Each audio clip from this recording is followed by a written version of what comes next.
The Horrible Gamers podcast may contain content not suitable for all ages. Listener discretion is advised.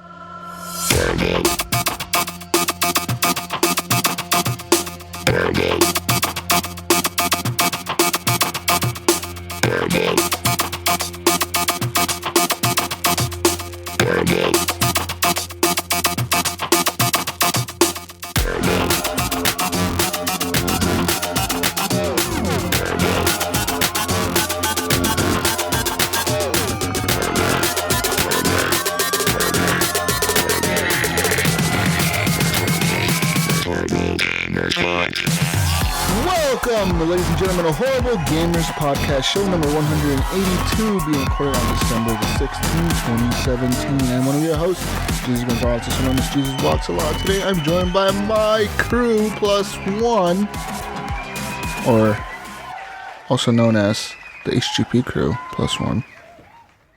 We have from the Great White North, from the igloo next to where the Yeti lives, the Canadian himself, Brian Gibson, is back. Welcome back, Canadian! Well, at least you didn't call me a snow Mexican this week. I thought it was the abominable snowman up there. It's the Yeti, man. It's another week of Horrible Gamers, guys. Let's do this. Yay! And from the West Coast to Best Coast, the Gunnychief, Henley Merrill. Hello, Henley. We've got Bigfoot over here in California. He's here. He's in Oregon. What are you talking about? He's from Oregon. Yeah. He's from Oregon, man. He's not from fucking the West Coast. Uh-oh.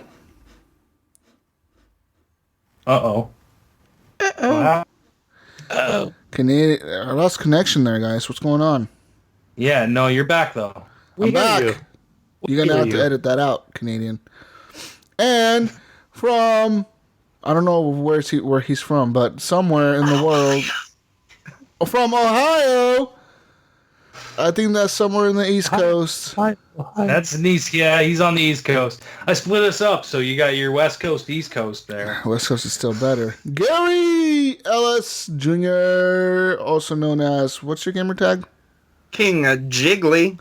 King Jiggly. What's up, guys? Hey, welcome, man. Happy holidays and Merry Christmas. Happy holidays to you as well. Listeners, happy holidays to you. Yet, right? This is your Christmas show. Or we got one more show before Christmas. No, we got one more. One more? Yeah. Super Christmas show. Well, no, next Saturday will be just before Christmas. Yeah, so Christmas Eve special. Horrible Gamers. Guys, if you want to listen to the network, we're a part of Hush Your Face Network. Go there, check them out. There's other shows on there like the Horribly Awkward podcast and stuff like that. Also, please rate and review us on iTunes and join our Facebook group, Horrible Gamers Podcast Community, and like our page, Horrible Gamers Podcast. That being said, let's get to talking about what we've been playing this week. Guys, I played some games this week. I played some more Wolfenstein. Yeah. Oh. I played more of that. Finished it yet? I haven't finished it yet. I'm pretty sure I'm getting near the end. I've done a lot of things since the last time we spoke. I've killed a lot of Nazis. I did the courtroom thing. I even did some of the DLC stuff, like the comic book thing. I did some of that. Yeah. What were you gonna say? Did you? I don't even remember what I was gonna say. Never mind. Is it as hard as it is? I always see people commenting about the difficulty of it, and they're like, "You should just play this game on the easiest difficulty." I do. Is it hard? I mean, it's pretty tough. It's pretty tough, but you know, you get used to it. I think. I went on a rant about this with Jesus. He did the other last week. So apparently Gunny did something that he shouldn't have done, but he did. What did you do, Gunny? What did you do? I returned that shit. Is what I did. Oh Jesus! Oh no! Whoa. I was pissed. He was mad. I did. He was mad. Why? Were you offended? Why would you return it? What's so bad about a game that brings you to returning it to the store? Okay, so, a couple reasons actually. I think maybe I'm just not having fun with it, and I'm just not patient with this game, and I'm playing it on normal, regular, and I think based on principle, I'm just not dropping it down to baby. I know everybody's like, just drop it down. You refuse to put it on easy. I refuse to put it on easy based on my own. That's a terrible decision, Gunny, because like that's what I did. I dropped it down to easy and I played through the game because I wanted to finish it quickly. I probably could have plugged through it on normal, but it would have taken me a lot longer. And I wanted to get through it and return it so that I could get a different game. So I was trying to play it within a week. Yeah, I actually read an article on the subject matter, and they get in your head by putting the character in a bonnet with a pacifier for putting it on easy. But the reality of it is, it's I read a couple articles on it. The best way to play it, if you're struggling, is to just drop it down to easiest difficulty level and enjoy it at that point. But it gets in your head because you see that picture. Yes. Yeah. I think when I saw that picture, I was like, oh, hell no. Hell no, am I not dropping that down there? I ain't a baby. I can play this game on normal. I'm not going to do that. But I'll touch more on the other reason why later when I talk about what I've been playing. Okay. I've been playing through that. I've been playing it on the easy mode, Gunny. Yeah, that's right. And I'm enjoying the story because I feel like on the easy mode, you feel like BJ Blazkowicz, man. You feel like him. You feel like just a total badass. Nothing can stop you. Yeah. Like nothing can stop you. Nothing. Like you could just fucking walk in a room and kill 50 people and it doesn't matter. Because it doesn't fucking matter because you're just a badass like that, right? Have you got the train part? Yep, I did all that. I did the train part. I killed a lot of big dudes, like the super big robot things. I killed like 3 of those now, 4 of those maybe. There's a really cool part in the middle of that game right after you go into the underground bunker in New Mexico. Yeah. There's a pretty cool section right after that where the story kind of like, whoa, this is pretty cool. Like just the way that mission is presented and like everything that's going on, you're like, this is fucking awesome. But I won't spoil it for you guys. Just know that you have some cool shit ahead of you if you're gonna play this game. Yeah, man. That part it's was a really good cool. game. Yeah, it's really worth fun. playing, honey. It's unfortunate that you returned. And like I thought about that cutscene that Jesus is talking about, where when you go into that New Mexico, when you go into that restaurant, and that's a long cutscene, but you're getting, I want to say you're getting a lot out of that. Where I'm like, what is this guy talking about? There's a lot of stuff that he's referring to, but I won't spoil that either. The crazy guy, yeah. Yeah, the crazy guy, yeah. Crazy guy. Yeah, the game is fun, man. I'm having a lot of fun playing it. It's just a great, amazing game. I'm having a blast. And I just love the setting. I love the world that they're presenting. Yeah, I like it. And the black chick who's like the leader now, I guess. Somehow she became the leader of everybody. It's like, what the fuck makes you the leader? Just because you're a Black Panther lady? Like, what the fuck? I don't understand why you're the leader all of a sudden. Blazkowicz would be the leader. She's the leader. I just thought of her as the leader for her people. Well, she seems like she's leading. She's like, I need you to go and kill some Nazis, Blazkowicz. And you're like, bitch, fuck you, telling me what to do. This is man's world. He was pretty upset. Yeah. Yeah. Anyway. Fuck yeah. But it was for the better of the good. There's a lot of cool things in that game where if you walk around the ship, like if you walk around your submarine during like in between missions or whatever during that time, there's always cool things that I find in that ship. You know, like you find the cantina, you find the arcade machines, you find like all these little things, and like you'll see everybody just doing their own thing, right? Like they're all just having conversations, and sometimes I'll sit there and I'll be looking at these guys and I'm like, I'll just sit there like watching them talk because I'm like, what the fuck's going on here? They say some pretty crazy things. But that game is alright. I like it a lot, actually. I have all 3 of them wrapped in plastic on my shelf of shame, so. Oh. You need to play it, man. You need to get into Wolfenstein. Yeah. The last game was pretty good too, but I feel like this one is being more, I don't know, it's more balls to the wall, like fucking, it's crazy. I'm just having a lot of fun with it. Did you like Doom, Jig? Didn't play it. Another one. Oh wow. It's been rough. Because I think if you like Doom, you'll like this kind of gameplay. Right. It's more of a fast pace. You're running. You don't want to stop moving. You know what I mean? You just want to go.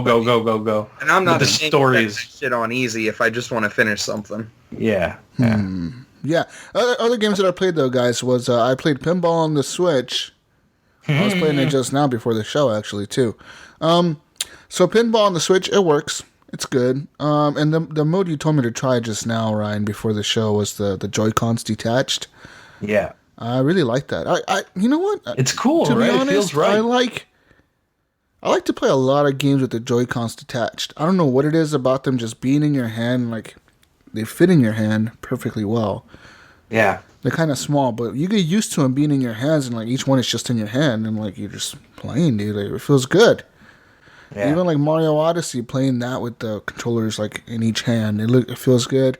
See, I didn't like it. I didn't like it for a platformer like that, but like I loved it in pinball. I didn't like it with Splatoon. I didn't like it. There was a couple other games I tried it with, and I just didn't. I tried it in Zelda too, and I didn't really like it. So yeah, I mean, but I like it. To each his own, right? Like, I mean, however you're comfortable playing, like if it's more comfortable for you to play like that, that's fucking awesome. You know what I mean? I found in pinball, it just feels right. You know what I mean? You can put your hands about the distance they would be if you were at a pinball table. You know what I mean? And you're all you're doing is pulling the triggers, and then you might nudge with the stick every once in a while, right? Yeah. Like, so it's pretty handy. I like it. It works. So, it runs well, and everything's fine. It works for the console itself. It fits well on that screen. Yeah. When you go to nudge the table, is that motion censored, or is that connected to the analog? It's still a stick, yeah. It's still, you got to flick the stick. I thought about that. I was like, oh, that would be cool. And then I started thinking about it. No, when you have both your hands free like that, you're moving them a lot. You know what I mean? So you'd end up tilting the table all the time if you were doing that. Right. So it makes sense for it to be on the stick. Yeah. Well, that's what I was concerned about. That's why I asked the question, because, I mean, just consciously move your hands if they're separated and not attached to anything. So yeah. Exactly. But yeah, guys, besides the Pinball FX stuff that I played, I like the new table. I want to say I like the new Carnival table that they released for free. That was really fun. It's a fun table. It's a lot of fun. Yeah, it's a lot of lights. Colorful and lights and things flying around everywhere. And it's different. Roller coasters. I got tired of hearing Han Solo tell me the same lines over and over and over and over and over. I'm like, can I make him shut up? I'm like, fuck, this is annoying. You can turn the stuff down if you go into the settings. Yeah, because he got annoying. I was playing that tournament last week. He got really annoying. He's like, I need to do this, the retractor beam, blah, blah, blah. I'm like, fuck, shut up, dude. Shut up. I know what to do. He's telling you what to do, though. No, I don't want to tell him. Don't tell me what to do. I'm just hitting the ball, man. I don't care. I don't care about what I'm doing. The aliens table was worse for that because it was actual like lines from the movie, and I know Gary feels the same way, and I played the shit out of that table, and I can't stand that fucking thing anymore. Other games, I played other games though, guys. Game over, man. Game over, man. Oh, it just makes my head hurt thinking about it. So guys, I've also played an amazing amount of Star Wars Battlefront 2. And I'm loving this game. I don't know what it is about it at this point. Like, how many characters did you unlock? So I've unlocked what's that dude's name? The dude with the lightning from his hands. I fucking forget his name. The Emperor guy? Yeah, the Emperor. I unlocked him. I've unlocked who fuck else did I unlock? I unlocked somebody else. I don't know who. They're not. I need to know how many characters. That's what I asked. Just two. Just two. Yeah. All right. Doesn't matter. All right. I'm working on Darth Vader right now. I got like 10,000 points. It doesn't matter. I love the game, dude. It's so much fun. Feel like the progression is the right amount now? Like, yeah, I mean, I could like for some reason the first match that I played today, I got like 1,600 credits. I was like, how the fuck did I get so many? I don't know how. I didn't even do that well. I wasn't even in the top 5, and I got like 1,600 credits. It's a lot, dude, for one match. Because usually you get like 400. You feel like they're doing like a double XP? Maybe. I don't know if that's what it is. I don't know what it is. But I was playing that, and that's a lot of fun, dude. Like there's a new map in there, and it's just amazing. It opens up, and you're like on this field. It's just open. Everything's flat, and you're the First Order, and you gotta attack this rebel base, and like. they got like these fucking speeder things that are fucking flying across the field, and they're like popping off smoke, like red smoke everywhere. So they're trying to cover your advance. It's so fucking cool. It's just like, holy shit, this is so amazing. I was having such a blast playing that, dude. It was so much fun. And that game, just going from playing PUBG to playing Star Wars, I was like, man, this game's just so pretty. It's so fucking pretty. It's so pretty. It's like the prettiest game I ever played, I think. It's that good. It's that good. It's that good, huh? Yeah. Cool. I streamed a ton of it today, and yeah. And speaking about streaming, I also streamed some what you call PUBG. And PUBG, it's a fun game, guys. It finally came out on the Xbox One and Xbox One X. The game is good, but it does have its issues. Big issues. Huge issues. I hear it's got real issues on the regular Xbox One. Yeah. Where it's dropping down to 10 frames per second. It does I've been tempted to try it on my regular Xbox One just to see how bad it really is, but I haven't tried it yet. It runs so shitty on the consoles. I don't know what it is. Like, people are saying like it runs pretty bad on the PC, and it ran pretty bad before as well. It did. Yeah. So I'm not surprised that it runs pretty bad on here. And the game is shittily optimized. It uses a lot of CPU power instead of the GPU power, and the Xbox One X has more than enough GPU, but the CPU might be a little bit lacking. You know what I mean? So I don't know how they're going to fix that. Yeah, how are you going to fix that? I don't know. I mean, apparently Microsoft... Just wait until they're ready to release the second game and start on a new engine or something. No. Stop it. Come on. Oh, I'm serious. No, come on. Wait a minute. Dude. This game will get fixed. Like, it'll run, but I'm saying that, like, a lot of the issues aren't going to change until they change their engine. So this game is ported for, consoles, Xbox One. So, just thinking about the X, I mean, I think it'll be whatever. They'll optimize it maybe, I don't want to say a year from now, but it's probably what it'll be. I don't think it needs more power, because it's not trying to be the PC version. Gunny, I'm not saying that it needs more GPU. It's the CPU that's the issue. Even on my computer, like I only have an i5. I have a 1070 in there. So it runs it okay. It looks okay, but it doesn't look fucking fantastic. You know what I mean? Like I know what you're saying. It looks way worse on the Xbox. Like a lot of the weird textures that they used, like water dripping down from a ceiling, looks like fucking electricity falling to the floor. It's like it just doesn't look good. You know what I mean? I see oil slicks and there's like no textures. It's like weird. It's very it's very muddy. I agree, but it's. I think they just released it and said, shit, we got it out by December. So the thing is the game plays. You can play it and it's fun and you have a good time. It doesn't look great, and the frame rate is a bit of an issue. You know what I mean? The biggest question is if it was playable. I mean, come on, Minecraft looks like shit, but everybody loves Minecraft. If you got something and it plays and it works, people will play it. Yeah, but Minecraft actually runs very, very well on the consoles, and it's always run well on consoles. Minecraft runs great. Like, their frame rate is fucking awesome in Minecraft. Right. Like, there's never any issues with that. The problem with PUBG is that, when you jump out of the plane or when things like that happen, there's a lot of bugs in the game, and I found a ton of them. I found glitches in certain areas of the map where you can hide inside like a fence and be inside the fence, and people don't know you're inside the fence, and you can kill people from inside the fence. That's a pretty bad glitch, because if that's where the circle ends up, you can get killed by a fence, and you're like, what the fuck shot me? And it's a fence because there's somebody inside the fence.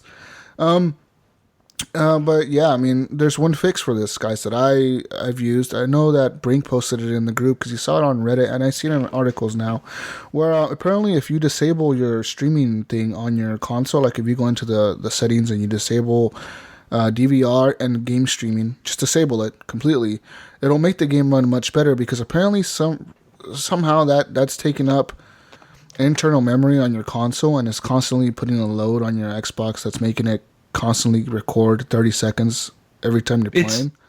So it's bogging down your CPU is what it's doing. And really, that makes the game run much better. Like, people are like, that I played with, I was like, oh, it doesn't look that much, like, it doesn't run that much. But I'm like, no, dude. I went from having like 10 frames a second when I jump out of a plane to being able to like see the whole thing as my guy jumps out of the plane and going down, and everything just ran like, I want to say like almost like really smooth, like not completely there, but it's like way better than what it was. For the most part, it's been playable for me. The only time I've seen like where it was like, whoa, that's really fucking bad, was when I jumped on the back of Gunny's fucking motorcycle. Yeah. And Gunny was cruising, and all of a sudden the frame rate just went and I was like, whoa, what the fuck is happening here? And when I disabled that, like, none of that happened to me at all. Like, there was a match I was playing with, who the fuck was it? Was it Wolfie? I was playing with Wolfie a lot yesterday, and we were playing duos, and we jumped on a motorcycle. I was fucking hauling ass, dude, like, so fast. It was so freaking fast that I was surprised there was no frame rate drop. I was like, I'm surprised right now that this is, like, not, like, lagging out on me or any, like, frame rate drops. It was just, boom, you're just driving down the field hella fast, and there's trees everywhere, you're dodging them. It was pretty insane. How well it runs when you turn that DVR thing off. And I know for some people it may not work as well, but for me it did like night and day difference. I would recommend you turn it off if you're playing on consoles. For me personally, turn off DVR. I could see a difference, but it wasn't as drastic. But I wasn't having as big of an issue as some people were. Yeah. You know, some people were having major issues, weird. And I was like, that's weird. Like, it's running shitty, but it's still running well enough that I can play the game. You know what I mean? Like, I don't have a problem with it. But there's one glitch that I keep getting on my console. I don't know why, but I even deleted the game and reinstalled it, just thinking it might have been that. Yeah. And for some reason, every time I launch a game, not every time, but like, let's say 5 out of 10 times, so half of the time, I'll launch a game and I'll be on that little loading island in the beginning where everybody's standing there and you're just fucking around doing shit, and then it'll count down to 0, and it'll be like everything freezes, like all the people around me freeze, but I could still move my character around, and I'm still on the island. I could just still run around the island, do shit, and I'm like, what the fuck? And it doesn't load me into the game. So it doesn't show you on the plane? No. So Jesus is in limbo. Then I have to quit out. Relaunch the game, and then it'll say like, you have a game session in progress. Do you want to join it? And then I'll join it, and then it'll be like, I'll be on the edge of the map with like 5 other dudes standing there, and I end up punching all of them to death, and then I have to like work really fast to get loot really, really fast and try to find a motorcycle or a car to get to the circle because it's like across the entire map. And I'm like, fuck, there's no way I'm going to get there in time. And there's been a few matches that I've lost simply for that matter because I couldn't find a car, I couldn't get there in time. So like the timer starts going down, the circle starts closing in, and I don't have anything to outrun it, dude. And it sucks. And I'm like, fuck, this is so horrible. And that happens to me like, you know what, Jesus? Times. I wonder if it's your save file. What do you mean? Yeah, because I haven't had that issue at all. Delete the save file, like the save file for PUBG, and then restart the game. And then like other people are like, I don't have that issue. I'm like, dude, I have that issue like a lot. It's just it happens to me so much that like there's times where like the countdown goes down to 0, and there's kind of like a delay between me spawning in the plane and me being on the island. And sometimes I'll wait a little bit and it'll do it. But a lot of the times it's like, no, fuck this. Okay, real quick. Main menu, relaunch, start. You want to, join? Okay, boom, boom. And I'll load in quick enough because I know that I have to back out right away when that happens to me. But yeah. The game is fun, though. I played it with tons of people. I played with Gunny. I played with Wolfie. I played with Brink. I played with, let's see, so many people, dude. Hey. So many with you, with play you. With me. Yeah, we were playing yesterday, right? Yeah, we were playing with you. The game is fun, dude. It's so much fun. It is like one of the funnest games I've ever played. I'm not even kidding. It's just fun. My thing is with it is, I wouldn't say it's an issue, but it's more or less there's no aim assist, and I'm used to games with aim assist, and so yeah, man, that's like I was like just trying to shoot people. Where I'm like, you have to be frame accurate. rate doesn't help that. You know what I mean? That's true. There's no aim assist, and the frame rate issues makes it really hard to shoot people. That's why everyone seems to be getting in cars and driving around, because they're moving so fast that there's no way you're going to be able to shoot them. Yeah. You know what I mean? Like it's luck if you hit them. I was watching Brun from this Xbox Live. He's really good. He plays it on PC all the time. And so when I jumped in with the party with him last week, he was saying, "Oh yeah, I came in number 2 just now." So I'm like, "Oh cool, so let's squad up." But I died fairly quickly, and I was watching. You can spectate, and and yeah, it looked like he probably heard the guy coming up behind him. So when he turned around and had him in his sights, it looked like he was shooting to the left and to the right of him. Yeah, and I'm like, man, like, is it? Yeah, you got to lead your target wherever he's moving. Yeah, in this game, there's a problem with it too, that it has bullet drop. Yeah, and every caliber of bullet, like every different kind of bullet you have, they shoot differently. It shoots differently, and it has different types of damage. So, like the 9mm doesn't do as much damage as the 5.56 ammo, you know, and it's just like, fuck. So the best gun in the game that I found, hands down, is the Scar. Every time I get a Scar, dude, boom, man. Like, I was playing solo the other day.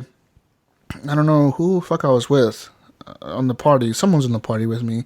And I was playing solo, and I got like 7 or 8 kills in one game, and I was number 2 in the match. Like, nice. I was so... I was in the party with you, dude. Jesus. I was so fucking like nervous. Dude, my heart was racing. The circle was like tiny, dude. And like me and Wolf were waiting. The only reason you to finish. Yeah, you were like, oh, because you guys started. You were like, I'm gonna start. You were like, we're gonna start a match, and then you guys ended up dying before I even finished my game. And yeah, dude, like, we could have started up another match before he even finished.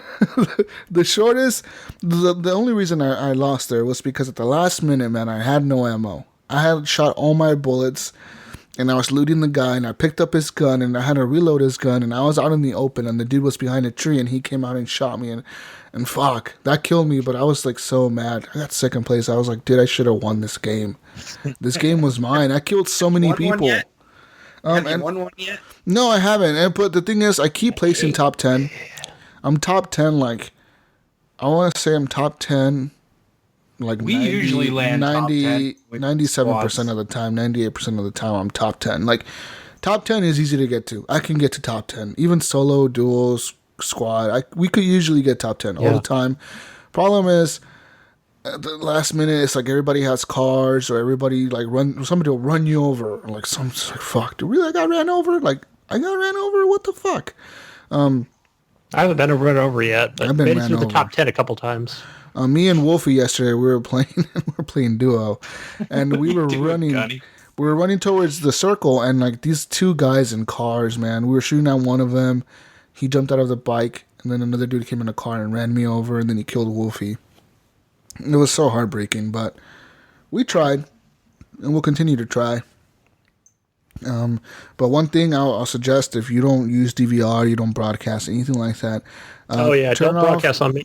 For sure. Turn off your DVR and don't broadcast this game. Just don't, because I tried to broadcast today, dude, and I literally, every match that I was broadcasting, it would like freeze me. All of a sudden the game would freeze, and it'd be like, there's a connection problem. And I'm like, connection? I'm like, what the fuck? I have like gig internet. What the hell's going on here? Connection problem? And I like, popped into your stream, and it was like, you were trying to load up, and it kept saying Xbox Live connection error or some shit like that. Xbox Live fatal error. I'm like, what the fuck? Did I kill Xbox Live or something? What the hell happened here? Shit. So don't stream it. I mean, it's cool. They have pretty cool features for Mixer on this game where, like, I don't know if you guys have seen this, but on Mixer, there's something called the PUBG Hot Zone. And literally, it's like the NFL Red Zone. Like during the NFL games, where like they'll switch constantly to games that are like in like the end zone of the game. You know, they're about to score a touchdown.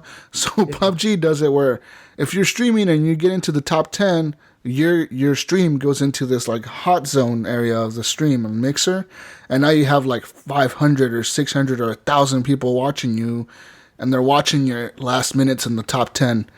And then once the game's over, they just kick your stream off of there and they put a new stream in there that's in the top 10. And then that stream's over, boom, boom, boom.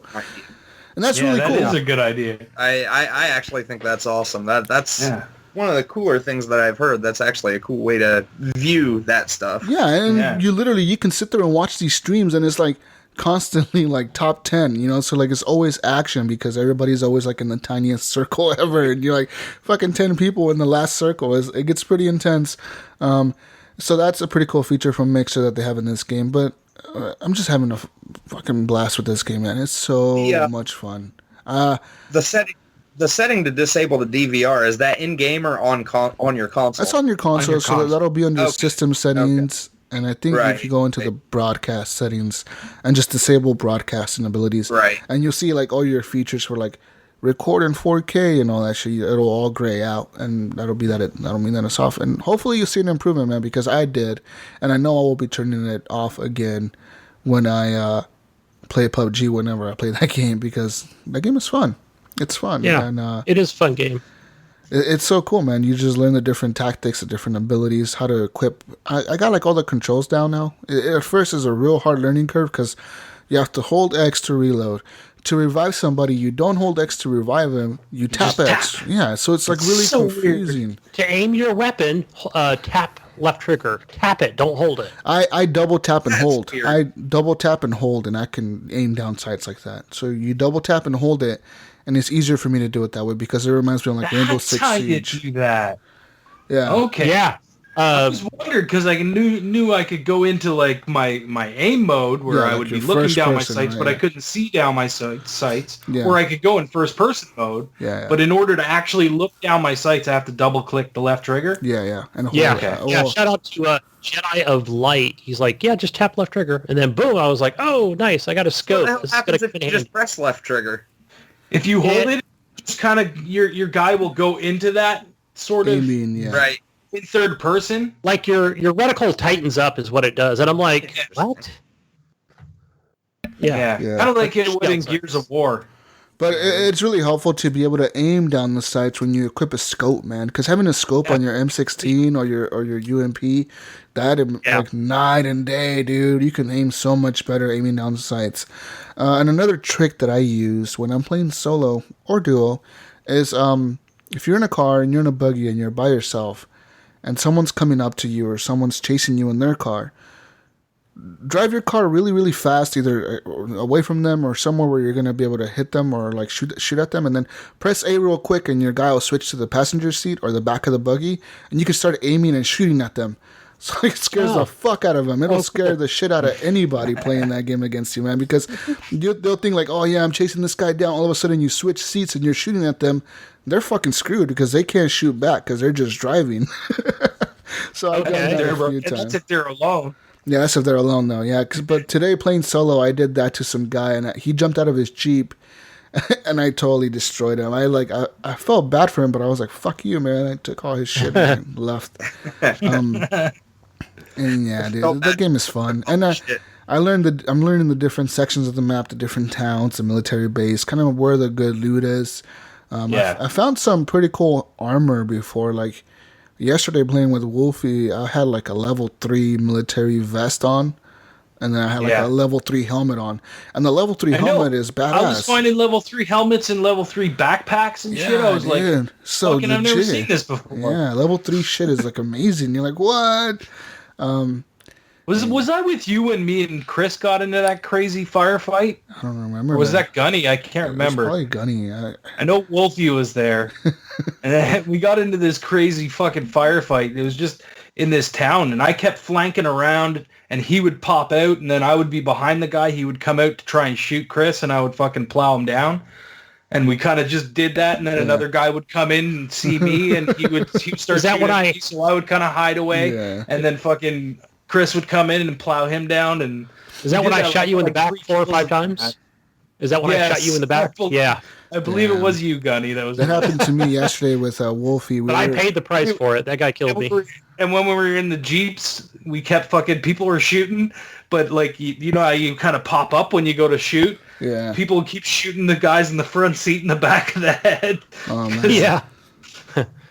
But that's part of the fun of all the dumb shit like that. I mean, yesterday me and Wolfie were playing, and I ran him over with the motorcycle because he jumped off of it, and I was backing it up, and it killed him. I was like, what the fuck? And then Jesus, you know what story we got to tell? The boat story. Oh, the boat story. Yeah. So we're jump in, and we're pretty far away from the circle, and I think we'd just been fucking around, like trying to loot and find stuff, and then all of a sudden we realized, holy fuck, the circle's on the other side of the goddamn map. We gotta move. Yeah. So we start moving, and we're like, we gotta find a boat. And there was no boats around us. So we're just going. And I can't remember, did we get into a firefight or something? I can't remember how we got distracted somehow. Like you were going to the left, and we're like, where are you going? Go to the right. And you're like, oh, fuck. So then we ended up finding a boat, yeah. Yeah, they found a boat, and I'm still like, I'm booking towards them, and all I could find was like a fucking crossbow and a bunch of quivers. So like, I'm like, guys, I'm trying to get there with my crossbow, and then they were going to turn around and come back to me, and the wall had gone long past me. So I was like, fucking, don't turn around, just go, guys, just go. I'll just keep running. If I make it, I make it. If I don't, god damn it, who cares? At least you guys will survive. So they take off, and I'm still running. Eventually, I die. And I'm like, don't worry about it. I didn't have anything on me anyways, except for a fucking bow and quivers. And they're like, well, we're going to throw one out for you. And Jesus grabs all his quivers that he had collected and throws them out into the water. You were swimming? Yeah. We saluted Ryan. We gave him a hero's burial there, memorial for him. Pretty funny. We done so many things. But yesterday playing with Wolfie, man, these two guys. We had ran into the mansion area, and we were on the 3rd floor. These guys had ran in behind us, and somehow they ended up above the floor on top of us. And Wolfie's like, dude, there's guys up here. And we were just waiting there. And like all of a sudden, the last minute when the circle was about to close in on us, they ran downstairs, dude, and I freaked out. I turned around on Wolfie, and I shot him right in the head. I was like, oh, no. Oh, fuck. And then they killed us. They killed us because I killed the guy's friend. I killed Wolfie, and the dude came up behind me and shot me. I was like, God, I'm sorry, Wolfie. He's like, it's all right, man. It happens. I'm like, no, dude, that was bad teamwork. I shouldn't have shot you in the face. It was bad. I feel so bad. I legit felt bad. Sometimes you get unlucky, and like watching when I was playing with Jesus, who was it? I think it was me, you, Chris, and Wolfie. Yeah. But anyways, we got to the circle was closing down, and it was right near the end. This was the same one that I died and you guys did the salute in. But Jesus gets into this house, and he's sitting in this house, and he's picking guys off from the house, and it was a perfect spot to be in. Like they couldn't really see him. He's like picking them all off, and then ducking behind the wall, and then the next guy would come along, and he'd just start fucking plowing into him. And he got this was where he got 5 or 6 kills or some shit like that. 5 kills in a row or something like that. That was pretty crazy. But he wasn't paying attention to behind him, and the fucking wall closed him into that room. And and the window that he was fucking shooting out of wasn't a window that you could vault out of. So or at least I was telling him, vault out that window, try and vault out that window. And he's like, no, I got a good spot here. And I'm like, dude, you got to vault out that window. He's like, oh, fuck, I'm stuck in here now. Oh, no. So then Chris went down, and then some guy sniped Jesus in the room, and the wall closed in on him, and then Wolfie got hit. And I think that was our second place, wasn't it? Yeah, that was our second place, man. We got so close to winning so many times. And Wolfie was so disappointed last night. He kept telling me, he's like, dude, I'm usually pretty good at games, but I can't get PUBG. He's like, I can't get a fucking win. I'm like, it'll happen, man. I think it's just sometimes you get the shitty end of the string, dude. And like yesterday, man, getting that second place, I felt so disappointed. Like, you die and you know that you could have had the win of the fucking game. It's so fucking heartbreaking, but you know dude. But you know what? I find that game is less, to me personally, is less about winning and more about the story of trying to get that win. Yeah. You know what I mean? Like, it's the things that happen with your team. I don't really like playing this game solo. I prefer to play it with 4 people because it's Same here, me neither. There's more story, you know what I mean? You're shooting the shit, you're screaming out at each other, guys coming from north 230, north 230. Everyone's looking over there, waiting for them to come over the hill, and it's a blast, people, right? 100 people in the game, 100 right? people. Yeah. I mean, realistically, so much shit can go wrong from the start of that to being number one. Yeah. Like, it would be hard to win a game in that. Yeah, I died twice. I died twice due to the circle closing in, and what I figured out is the closer you get to when the circle is getting smaller and smaller, man, the more damage that thing does to you. Yeah. That's how I died twice. I was down to like the last 7-8 guys, and I was like, I'm the person that's going to stay back as far as I possibly can. Yeah. And I'm like, oh, you can't do that when that circle is small. No, when you it's will die smaller, quickly. Yeah, you take way more due to the damage. circle. Yeah. When it first starts closing in, it just ticks away at your health, like tick, tick, tick, tick, tick. But when it's small, it's like taking chunks of your health away. It's pretty hardcore, dude. Yeah, the game's good. I'm really liking it. It's a lot of fun, guys. Even with all the problems that it's having, and it is having issues. It has problems. It's still fun to get in there with a group of people and just fucking try your best to get to the. And it's only $30. Not bad. Not a bad game at all. Yeah. Not a bad game. I still wonder if it's still going to be $30 when it actually releases. That's what they say. They said, but I don't think they're going to raise it another $10. I think by the time it actually fucking you could never releases, have it go back up. How many people are really going to be rebuying? Like, no one's going to be buying it then. Everybody bought it now. You know what I mean? Like, yeah, it was all advertised at GameStop. Yeah, but maybe when it comes out full release, release, it's going to have a PS4 release. Yeah, that's what I'm thinking. The PS4 release will be the people buying it will be them. But I don't think they'll waste the price for them. I doubt they will. And if they do, it'll be pretty shitty of them to do that because that's crappy. You know. And I think they'll make their money off of their cosmetic loot boxes. Oh yeah. They're expensive, dude. When you think about game preview games have all been like that. They've all been like, hey, get in for $30, and then when it releases, it's 60 or 40. That's the point of getting in early, right? To be a beta tester and get a cheaper price. Right. But like this game is weird how they're like, well, no, we're just going to charge you full price now. It's kind of like, well, I mean, that's what. Regardless, it being $30 or not, $30 is still the full price of that game, and I feel like, that we should have got some kind of discount for being fucking beta testers for them. You know what I mean? That game had such a reputation, though. They could have priced that thing at $59.99, and people would have easily. People would have bought it. Yeah. The one thing that I got a question for you guys real quick about PUBG is Fortnite. So Fortnite is still a game that is still going strong on the consoles. It's arguably the best running Battle Royale shooter on consoles at this point.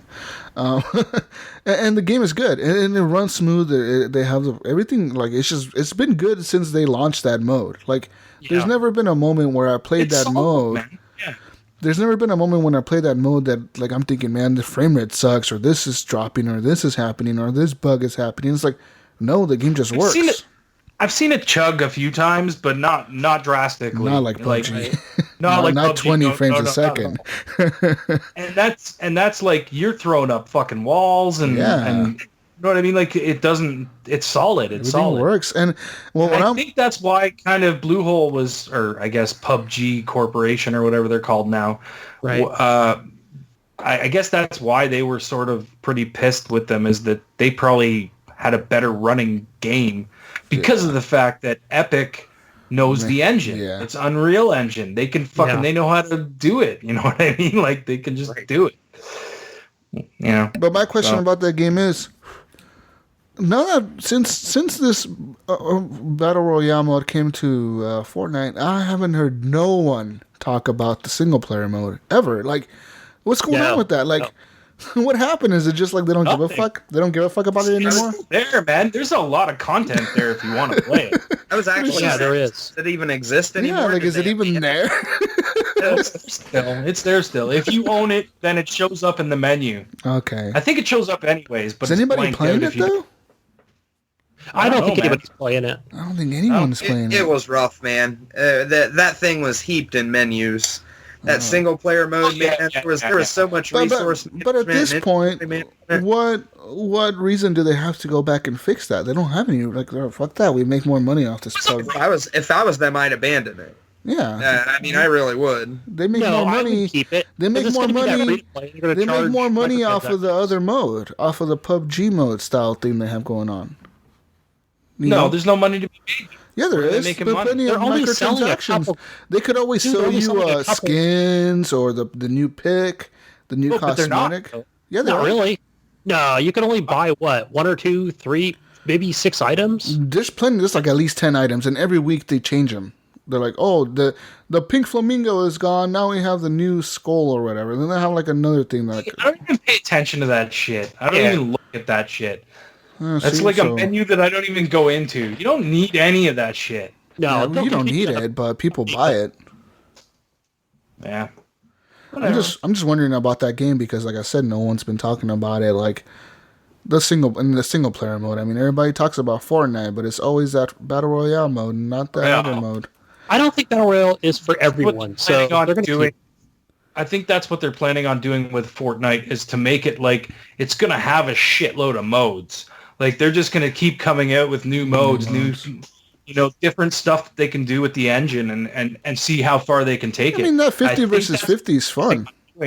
Yeah, I think that's what they're planning on doing with Fortnite is making it into like a platform that does a bunch of different shit. The only thing that I like more about PUBG is just the realism to it. Like the way you can, be way more tactical about it, and you have to really sit there and think like, all right, this guy, I could shoot him through this window, and he's in that house. I'm going to shoot that window out, and he'll go over there, walk over there distracted, and I'm going to shoot him in the head, from across the map here or something. Like, you can't do that in Fortnite. You just can't aim down sights or nothing like that. So, but I suggest you either, if you want to try something like PUBG, but you don't want the bugs like the frame rate drops and stuff, go play Fortnite. It's not exactly the same game because Fortnite is different. They have different abilities, different weapons and shit. But try it out. Yeah. You'll get like a taste of what that mode is. But that's it, guys. That's all. I've played tons of PUBG, tons of Star Wars. That game is still really fun. And I played that new campaign mission they released. It continues the end game of the game. So you don't want to play it like if you buy this game now, you don't want to play that DLC story right away. Yeah, you want to play that at the end of the game because it ties into the end of the game. So it's pretty cool. And it's supposed to tie the game and the movie together, isn't it? Something like that, yeah. I will see if it does, because tonight I'm going to go watch the movie, but we'll see if it how well that ties in, because they introduced the daughter of Iden Versio and the other dude. They introduced the daughter. It's not Rey. So that was a theory that people had going on, because I even thought that for a minute. When I played the game, you get to the end of the game, you realize they have a daughter, and you're like, wait a minute, is the daughter Rey? What the fuck's going on, But yeah, that's it, guys. That's it. What have you been playing, Canadian? So I started playing Dragon's Dogma. Yeah. I think Gunny picked that up, so I was like, I'm going to check it out. And bought that for the third time. I know I played it back on 360, and I felt the same way as I do this time. I was just like, this isn't for me. It seems like a really cool game. I might play it some more and try and get into it, but I don't know. Just not feeling it right now. But it's cool that you can like fucking climb all over the crazy monsters and like you get into these big huge battles. It's pretty neat. Probably one of my favorite RPG games. On like top 50 lists when I see them. Like it's like any like top RPG list, Dragon's Dogma is always on there. Yeah, absolutely. Yeah, I got about 150, maybe 200 hours into that game. Holy shit! And so I originally bought that back on Xbox 360, and that's where I put most of those hours. And yeah, easily probably one of my favorite RPG games of all times. Yeah. Love that game. I might give it another shot when I'm bored one day. I'll try and plug that in again, but we'll see. So I've been playing a crap load of Pinball FX3. You guys know I'm playing that constantly all the time. There are some new tournaments up, just to let everyone know. There is a tournament for Adventureland, which is under my gamer tag, and the password is still HGP 2017. So then there's another one under Gunny's gamer tag, so Gunnychief, and that is the son of what is it? Son of Zoran? Is it Son of Zeus, or is it just Zeus? I think it's just called Zeus. No, it's Son of Zeus. Okay. So yeah, those are the two tables. The two new ones. They are free until the 19th of December. So go grab them. I want to see everybody playing this. Get in there and play this. Download those tables. Even if you don't have any other tables for Pinball FX, download them. Check this out. They're free. It's worth trying. These new tables are pretty damn fun. So get in there, get a score in the tournament. Let's have a good turnout this week. What else have I been playing? Again, PUBG. We've talked about that. I played a lot of PUBG this week, and like I said, I'm enjoying it. It's a little rough, but it's still playable to me. I've also been playing a lot of Clash Royale lately because I don't play the single battles anymore. I just play the 2 versus 2 battles with people, and I find that's a lot of fun. It's a good time waster on your phone that you can plug away at that game. I play a ton of Clash Royale. I've always really liked it. I mean, I never got into it originally because I was on Windows Phone and it didn't have Clash Royale. Right. And then when I got my tablet, Kathy played a lot of it, and she got me playing it. And then when they came out that 2 versus 2 mode, I was like, this is fucking awesome. I love doing this. Yeah, 2 versus 2 was a very, very popular mode. I have a group. They actually, I'm in a clan with they have 50 active members pretty much. Yeah. So kind of progresses really nice. Yeah. So, but yeah, I play a ton of it too. I play ladder though, and single player basically. So a lot of that stuff. Yeah, ladders, you don't unlock that until you get to the very end, right? Like you have to get to the top. I'm past. I'm not sure where all of that starts. I'm past. If I look at my phone, I'm up in the crazy stuff. I think my trophy level's 4,300 in it. Yeah. I can't get past the 3,000 mark, and I was I just keep going up, and then I get knocked back down again, and then going up, and then get knocked back down again, and that's where it just kind of hit me. I was like, all right, there's something about this game. I gave up on it for a long time. I was just like, I'm done. But then when the 2 versus 2 came out, and do you remember originally the 2 versus 2, they just released it on weekends and stuff, and it was here's this mode that you can just play. Thing. And I would get so pissed off when it went away because I'm like, no, I don't want to fucking play regular Clash. I want to play 2 versus 2. And then they finally brought it into the actual game where you could just play 2 versus 2. And it's a blast. My favorite way to play Clash is drafts. The random drafts. Yeah, where you get to pick the cards. Yeah. I actually think that is the best. I think that is this game at its finest.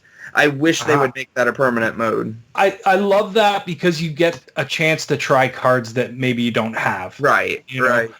There's a lot of times where, there's a few cards. I don't have Electro Wizard. I cannot get Electro Wizard for the life of me.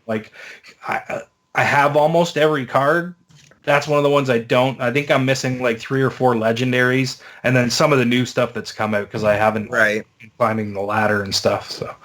But anyways, that's Clash Royale. It's a blast. If you haven't played it before, check it out. It's a little card game where you're sending your troops across and people are sending troops back, and you got to figure out, what kills what easily and what to defend against and what to push with, and it's a blast. But anyways, the other game that I've been playing this week is Hello Neighbor. Hello, Neighbor. So this game is interesting. Okay. It's kind of like you're this little kid, and at the beginning of the game, you kick a ball down the street, and you're walking down the street to go get your ball, and then all of a sudden, out of the corner of your eye, you see you hear a scream, and then you see this dude grabbing. There's rustling going on in his house, and blah blah blah, and then you hear the door slam, and you kind of walk up, and you see him come out and lock a door, and you're like, "What the fuck happened? What did this guy do?" So you have to break into his house. Oh shit! And figure out all these different puzzles to get to the next level. For instance, in the first level, there's a ladder in the back of the house, but there's a bolt on the door to get into the ladder, and you got to find something to get that bolt off, so that you can go up the ladder. What else? You can distract the guy So basically, as you're wandering around the house, he might like fucking see you and come chasing after you. And if he catches you, you just start again. Everything that you've done is already done, so you don't lose progress really.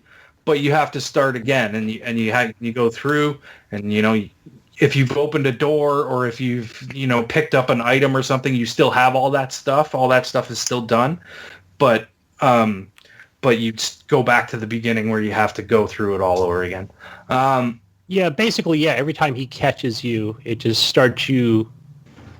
Yeah, kind of where you left off. Time it starts you over again. Every once in a while, it throws you in some weird, fucking crazy place, and you just basically have to find a way out of it.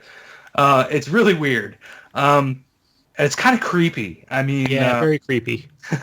Like you're hiding in closets, so that, like, if you hear the guy coming, like the music gets all crazy. It's like dun dun dun dun dun dun dun dun dun dun dun dun dun. So you got like run to a closet, hide in there, and hope that he didn't see you. And then he comes around looking in here. I'm like, yeah. And then he'll walk away. Sometimes he'll go fucking sit down on the couch and watch TV. Sometimes he'll go to bed and go to sleep. But like, you turn the power off to the house to distract him. Like he'll come out and who turned the power off?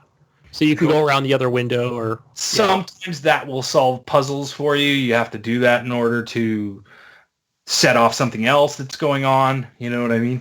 But this game it's interesting, but it's really kind of frustrating if you don't know what to do. Because it doesn't tell you to do anything. It's just basically drops you there, and you got to figure it out all on your own. It's like you got to figure out that you got to pick up that trash can and put it somewhere in order to jump onto the roof. You know what I mean? Like it doesn't point you in any directions, doesn't give you any hints or anything. It just kind of throws you into this situation, and you got to figure it out. Yeah, and I realized there are many, many, many different ways to finish the situations. I've gone and finished that entire first part, Gunny, with only going into the house once. Okay. So it's actually like there are a lot of different ways to finish all the different levels, and you just got to figure it out. You mean as far as, I don't want to spoil anything, but basically what you're saying is in one setting without him capturing you, you figured that part out. Yes. Yeah. Okay. He had caught me plenty of times, but the one time that I finally completed it, I ran through it, like did everything and got the fuck out of there. And there's like, that car key you find? Yeah, the one, I think I even said that it looks like a car key. Did you figure out what that was for? I have no idea. Yeah, it opens the trunk of the car. I tried that. Yeah. Then there's a magnet in the trunk of the car. Oh. And you maybe I tried it too early. And that magnet will help you out with that window in the back of the house. And that's all I'm going to say. Okay. Interesting. Yeah. Because I've so far, for the audience, I've made it to I guess you can call it the second part where I've made it to the basement. You've gone downstairs, right? Yeah, I'm downstairs, so now I'm just kind of walking around down there trying to figure things out. Down there for a long time, and then I finally figured it out. Just keep in mind, there is, in the beginning of that level when you can turn the power off and it shuts a door? Yes. You want that power off. That's all I'm going to say. Okay. Yeah, and like I was even going like, I was like, Ryan, there's freaking cameras in here. That's how you can see me.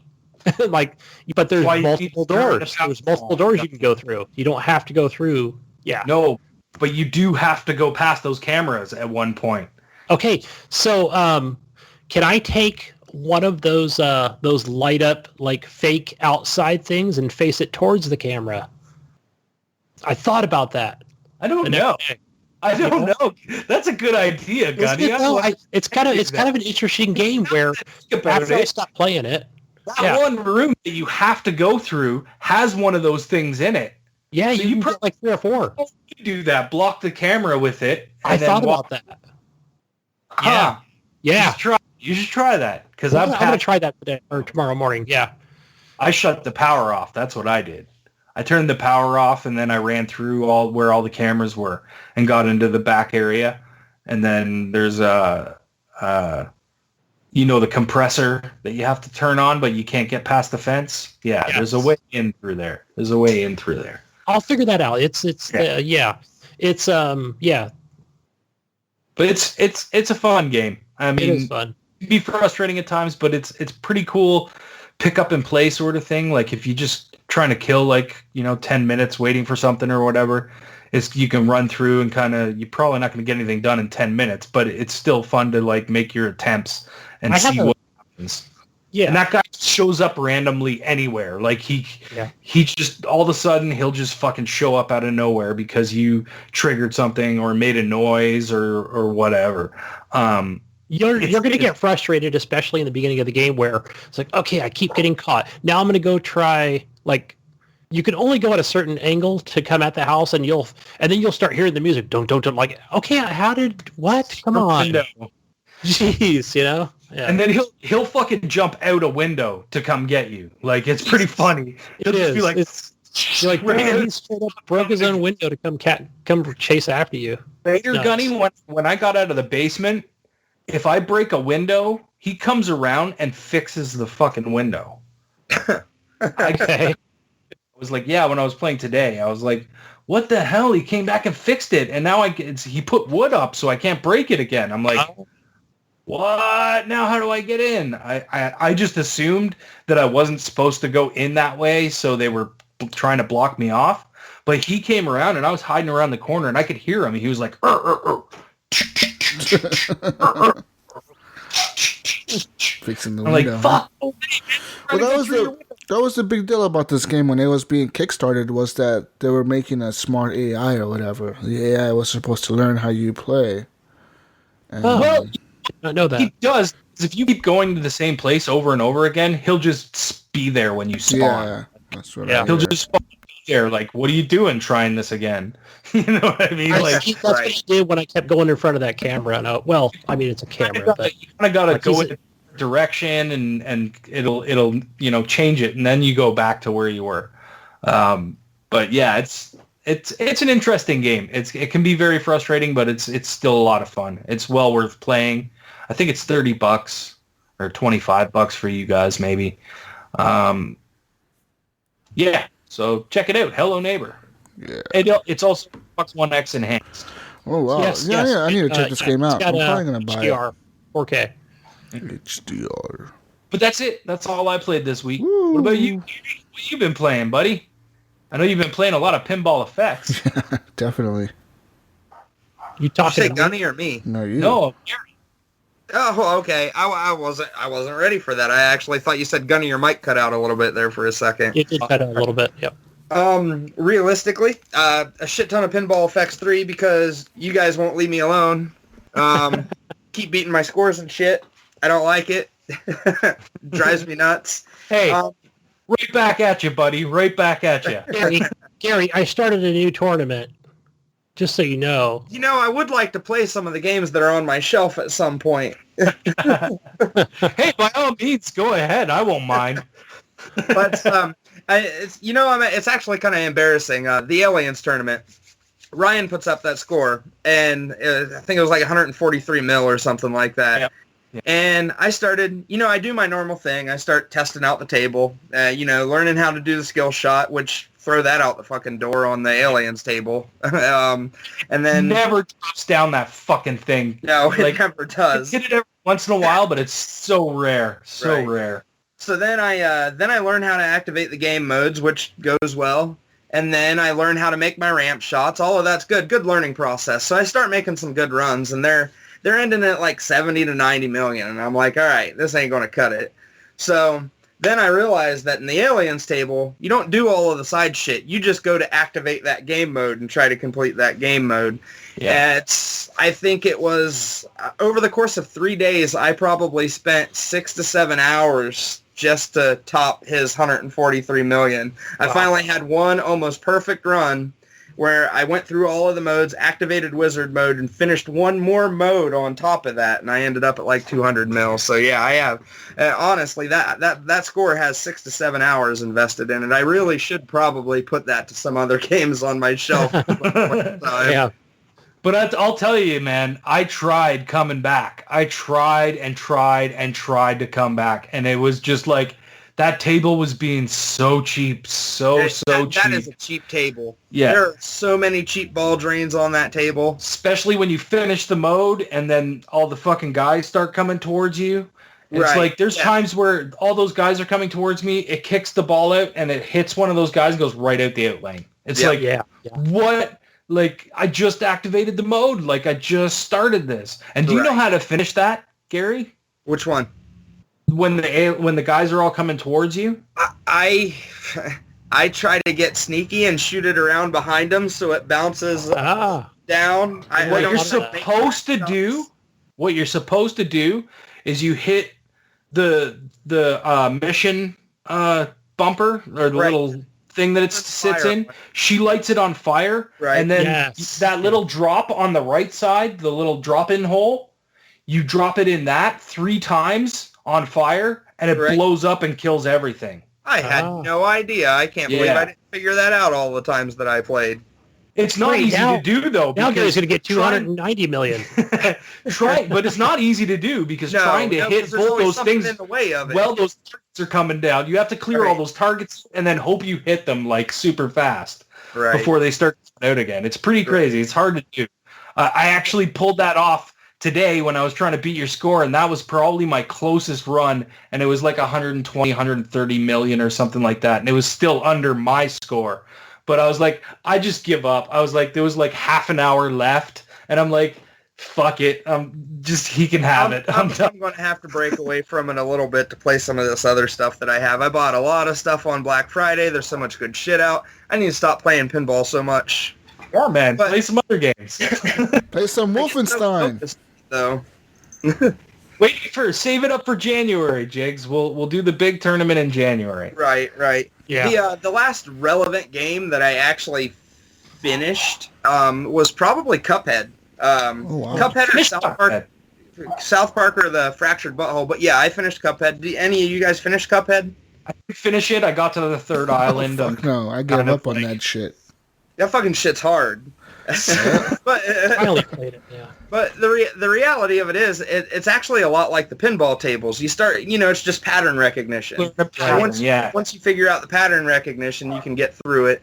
The hardest boss of the game for me, that damn dragon. I think he's actually on the second island, but it actually took me longer to beat that damn dragon than it did the final boss of the game. I figured by the time you get to the final boss of the game, you're so kind of acclimated to figuring out the patterns and everything already that nothing else really proposes much of an issue. But that dragon was rough.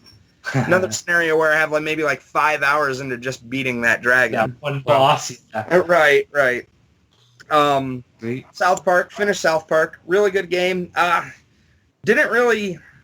Wasn't as satisfying as the first one. I felt the same way. The same. And the end drug out, man. I felt like I was playing the ending of that game for 5 hours. Yeah, and that last boss too. It was just like if you didn't beat it, you started all the way over from the beginning, and it was like, oh my god, I got to do all of this all over again. And again, it's patterns. It's like the same pattern. You got to figure out the pattern and get through it. Right. But yeah, it was a great game. It just I didn't love it as much as I did the first one. I've put a lot into actually both of those, Cuphead and South Park. I think I have 900 gamer score on Cuphead, and I actually think I have 920 on South Park. I thought I saw that you finished that one. Okay. Which one? No, I didn't play it on the hardest difficulty level. It's I usually don't do hardest difficulty level achievements. It's I don't like playing games. I don't like playing games on the hardest difficulty level. It's I mean, some people do, not my thing. It's opposite from our friend Gunny over here.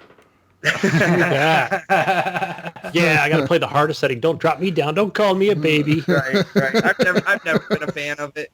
Very few times do I play games on the hardest difficulty level. Maybe your Halos and your Gears of Wars, I'll go that way if I'm playing with friends. But other than that, I like to enjoy my stuff. Yeah, that's something I wanted to ask you, Gary. How did you like Gears of War 4?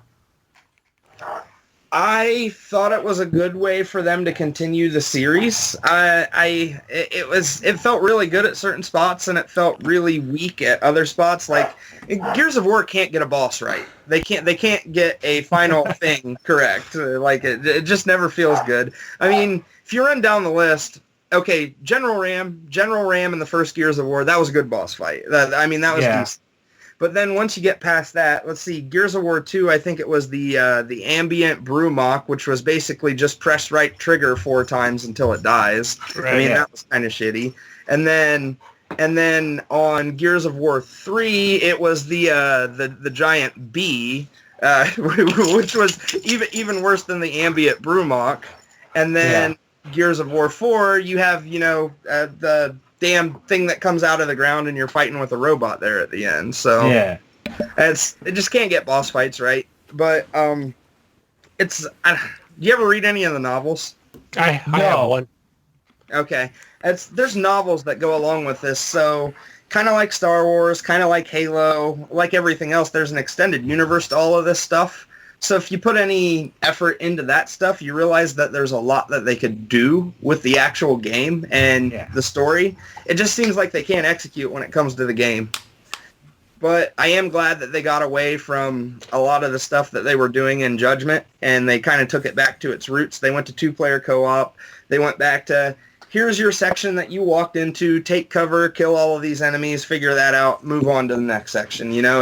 Gears of War, it's really broke up into very easily recognizable segments. You have your, we're going to give you a little bit of story, let you look for some collectibles, then you're going to have, here's the fight shit sequence. Yeah.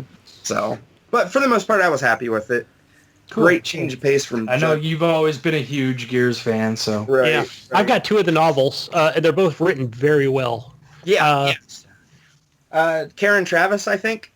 Yes. She right. Yes. Yeah. She's a Star Wars writer too. She does some good stuff. Yep. And then really, other than that, it's been playing a lot of Pokemon Go. January's a bad month for me at my workplace. Everybody's busy, so usually I kind of play Pokemon Go on the way to work, on the way home from lunch, and then my wife and I go out for like maybe an hour or 2 a night and kind of do our thing. I know it was super popular when it first released. A lot of people lost interest. And now kind of the group that I have here in my town, it's kind of everybody likes it. Everybody's pretty hardcore into it. I think we have a group of there's about 20 of them. I can get a group together for a raid boss with no issue, like legendary raid bosses and everything. Wow. Which, we have a group chat on Facebook. So with all of the people that here in the town, everybody can see all of the gyms. So if, say, a legendary raid pops up, somebody posts it on the group chat, figure out if we're going to have enough people, everybody goes to the raid, do the raid, and it all works out. Do you find a lot of people show up like that aren't from your group, like to do the other stuff, or is that still not a thing? No, it's pretty much we have one clear defined group of people that are very active.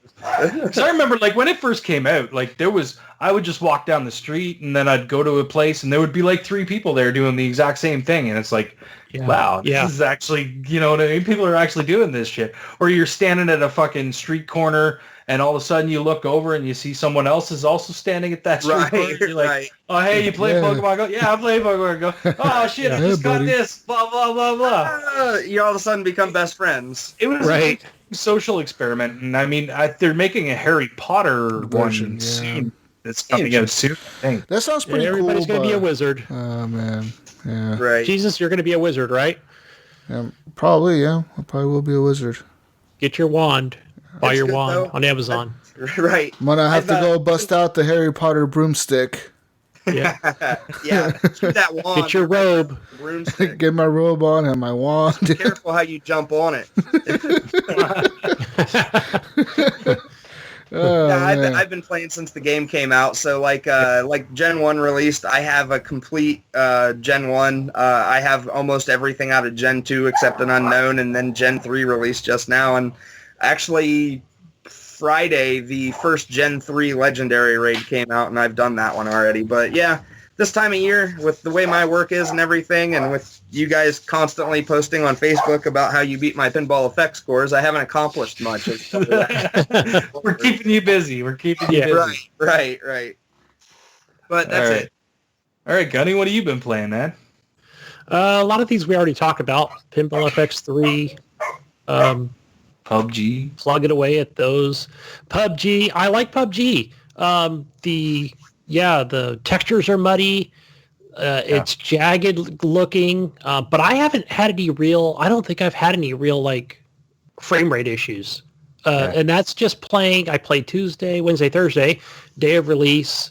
It's a little slow, but it's I don't know. I don't think it's for me. I don't think it's dropped below like 20 frames per second, but that's just a guess because you can't actually tell.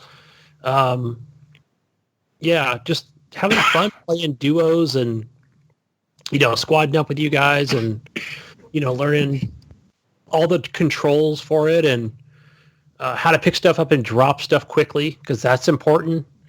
I was playing with Jedi of Light the other night, and he was like, I was basically playing like the squad leader. I mean, there isn't an actual mode, but I was like, all right, we're just going to creep on over here and get close to the circle. But then it was like, I realized like, man, you've got to like manage your inventory, where people are, where the circle is, where it's, where it's, how small is it going to be, or how many times did we find out how shitty it is when you don't pay attention to the circle? Ooh, oh gosh, fuck. And you die to that. Times. It's frustrating.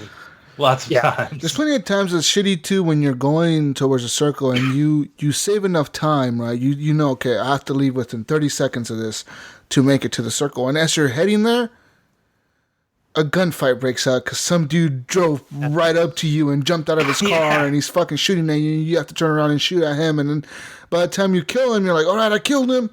You go loot his body real quick and you realize, oh, fuck, the wall is right there. Like, I need to run. So you take off running. It's just so shitty. Can't loot him. Yeah. Yeah.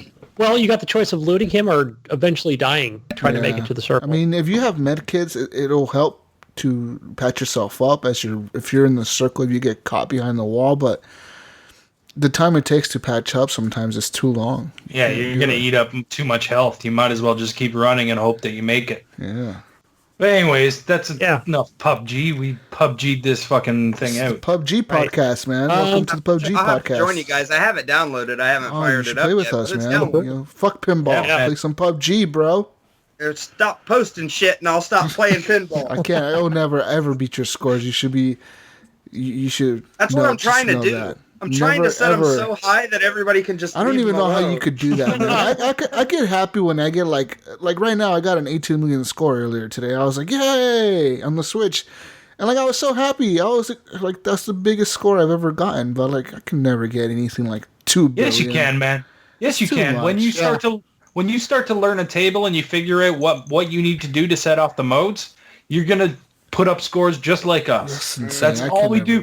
We play it enough to learn the table. You know what I mean? It's just like you play Battlefield enough to learn how to, you know what I mean, how to do your fucking shooting shit. It's the same sort of thing. Shooting shit. Same sort of thing. You know? A game that I wish you guys had, man, so I could play with you guys, so you guys could see how epic it looks, is Star Wars, man. Because that game, every match that I played it, I'm just like, that's Captain Phasma, and oh shit, there's fucking Rey, and oh shit, there's Darth Vader, and like, these characters. The only way I'll play that so game, cool. Jesus, is if Gunny buys it, because I'm not paying You're buying for it, Gunny, you're buying it. Buying what? Star Wars Battlefront 2. Well, It's a good game, dude. It's I just have too many games right now.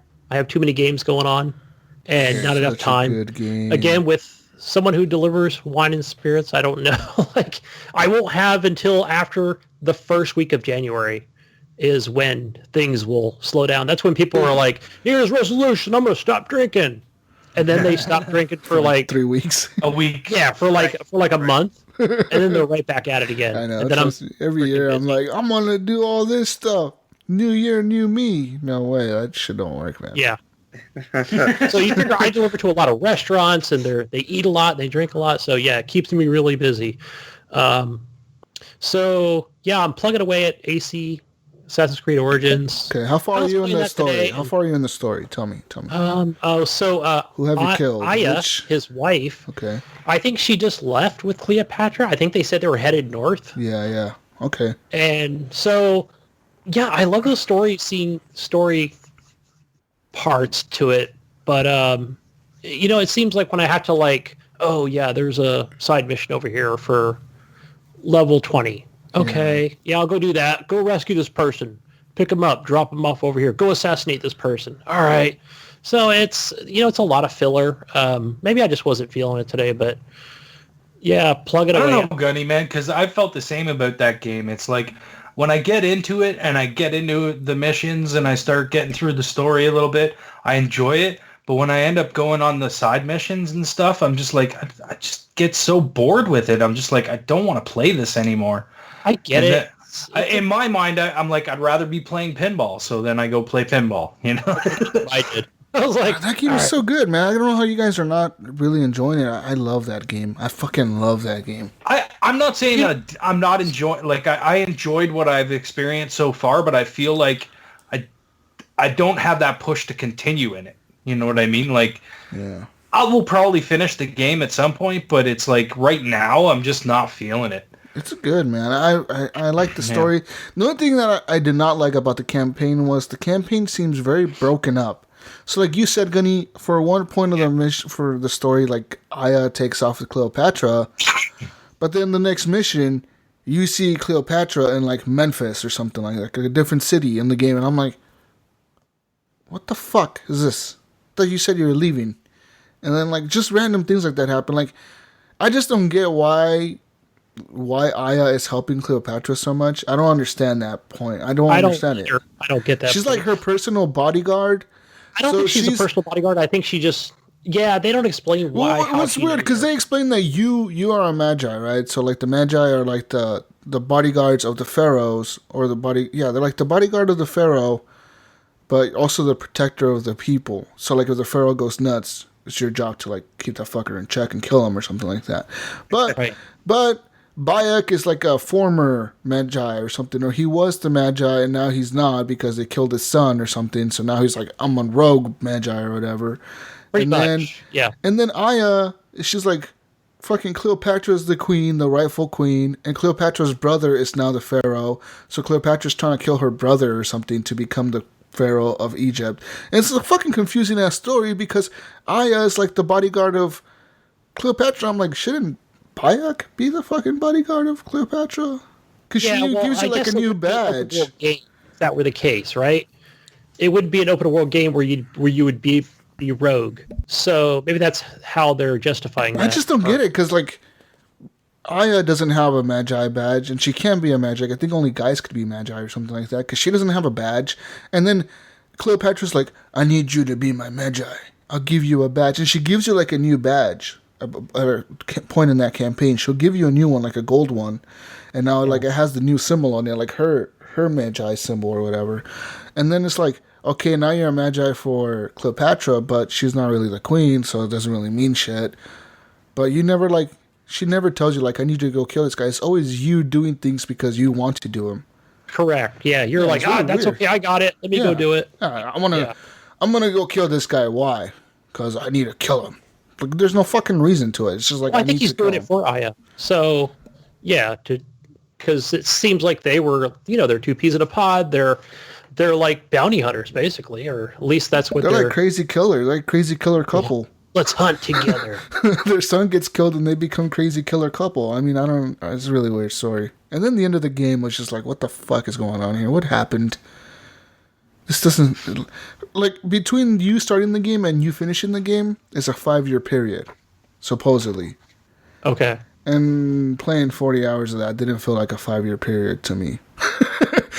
Yeah. You know what I mean? It's like, I don't feel the changes should have been that drastic. Like, a 5-year period happened in all this time, and don't get that. But did you notice also, I think a lot of times when your missions pop up, you might have 2 or 3 different story missions going on at the same time. I don't think they're all too different. They're just different. It's always the parts same. to... Like, kill this guy, kill that guy, kill this guy, kill this guy. Like, it's always the same thing. You go into a base. There's a bunch of bodyguards everywhere. Sometimes you have to kill like a dude that's inside a palace or something. So the palace will have like 100 soldiers in there running around doing things, protecting the palace. But by that point, you're so easily leveled up that you could just sneak up and knife everybody in the throat. That's what I did. I killed like 50 guards. I'm like, really, guys? You guys are really bad guards. If I could just come in here and kill 50 of your guys and you guys don't notice that 50 people are dead. Right, still walking around. You guys should be sounding the alarm and calling for reinforcements, and 50 of your guys are dead in the fucking palace, It's just really weird. I don't know. That game is weird, but I like it. Yeah, other than that, I played that Sea of Thieves beta this morning. I checked out that water tech, man. Ooh. It's pretty. So I just jumped in and I went solo. So you have that option. Get the little boat. It's tough. It's tough when you go solo. I can imagine because I'm trying to figure out how to get the sails down. I'm sitting there ringing the bell like an idiot. All right, that's what rings the bell. Press the X button. Press the X. I was able to get because I got the what is that thing called, the anchor. I got that up, and then the boat's just going sideways, and I'm like, oh shit, how do you? Okay, I can steer it, but I can't make it go a certain direction. But yeah, you could set the sails to, venture out to wherever you want to go. Yeah. And I just kind of around to the different places, and I didn't dock anywhere. The sunset in that game is the best sunset ever. Best sunset. Yeah. I watched sunset, and then I watched it rise again. Or when you go into one of those storms. Yeah. The storms are really cool because the waves hit the boat and the boat rocks up. The boat's rocking. You're like, oh, and it's raining so hard that your boat starts filling up with water. Yeah, it's pretty It's crazy. I see why, when I first started, right trigger, you get a bucket. And I'm like, okay, this bucket's going to be important for something. Yeah, it is. Yep. You got to bail yourself out, or when you're really drunk, you can puke in it. Yeah, and then you throw the puke on somebody. And it kind of blinds their screen. Like, it'll show puke on their screen, and it'll blind their screen for a second so they can't see. So you can kill them. It's helpful, man. If you could get to them if you're that drunk, fuck. It's so hard to move when you're drunk at that game. Yeah. But yeah, I want to play more. I want to get to an island. You know what, Gunny? I'll play with you tonight, Gunny. I'll play with you tonight. All right, cool. Have you played, Gary? No, I have not played, actually. Are you? I was listening, and part of what you guys are describing sounds like it would be fun, and part of it sounds like it's real life pirate simulator, which doesn't sound fun. Kinda is real life pirate, except the more cartoonish style. Definitely. Right. Style. Yeah. It ain't no Skull and Bones. Grab exploration game, right? Yeah, it's an exploration game. Yeah, right. Exploration. Yeah. Yeah, you have quests. You have your treasure chest quest. So you go to the map. You kind of you can't place a marker, so you can't follow a marker. You have to follow your compass a lot. That's your map, really. The compass is your map. If you were on a boat, you would have to do that, right? Yeah, you're on a boat nowadays. You have a radar and maps. Well. True enough. Yeah, it gives you a fucking line. So, is it randomly generated, or does everybody have the same map? Everybody has the same map. I think everybody has the same map, yeah. So, sounded like a combination of Borderlands skinned with a pirate with some exploration in there. Maybe. And so let me ask you guys this. I noticed you have to actually walk over to the map that's on your ship the way it would be placed if you were actually a pirate. So I kept trying to look at the menu, and I'm like, there's no map in here. Oh, I have to actually go physically walk over to the map. I see. Yeah, and once you click on the map, you might get a clue. Yeah. You might get a clue that says, go to the Pirate Cove. So you got to go downstairs, look at your map, find where Pirate Cove is, and then you have to figure out, okay, where is it from where I am? Okay, it's northeast of where I am, so now I have to start sailing northeast. okay, I passed that island. That was it's the next one coming up. So then you start getting closer. That's cool. I can definitely see how like the teamwork can be like. Oh, it's really cool. Okay, Man. I get on it. the big boats. The problem is the sails. When you're driving the boat, the big one, you got to rely a lot on your crew to adjust sails for you because there's 3 different sails. You have to always adjust them to where the wind is hitting them from behind. If you're like sailing towards an island, if you want full speed, you have to adjust the sails to make them so they open up fully because the wind is hitting them in the right direction. And you always see the way the wind is blowing because there's like little lines on the screen that kind of show the direction the wind is going. So you always got to adjust your sails to the direction the wind is flowing so you can get the maximum speed to where you're headed. And it's really hard because you got to rely on your teammates to tell you, hey, there's a rock coming up, because you can't see if you're driving the big boat. You can't see. Sails are in the way. Yeah, the sail is all the way open, the middle one. It covers your view of the front of the boat. So you only see like half of the boat. And you're kind of just figuring out like, Jesus, you need to turn a little bit to the right to avoid this rock coming up here in a bit.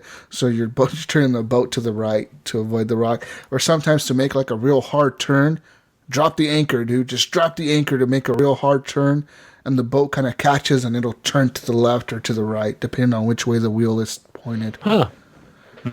Okay, so I take it the big boats don't turn as easy. No. Fuck no. Yeah, those fucking things take forever to turn, man. Yeah. And it sucks in a battle because in a battle, you'll run into like another ship and they're like either to your right or to the left. Sometimes you're chasing them and they'll try to turn on you, and what they'll do is they'll do the anchor trick. So they'll drop their anchors, turn their boat really, really fast, sideways, and they start shooting at you. Yeah, they're like shooting at you when they're turning.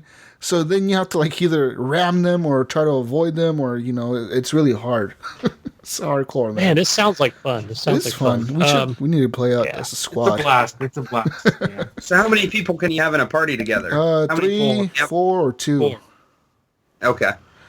So it goes. The big boat carries 4 people. That's the biggest size ship they have. That's like the main that's like what you would think of as a pirate ship. It's the big boat. Right. There's 4 people in that one. But the big boat has everything is like spread out on it. It's like so you have different people have to be in different sections to actually do it.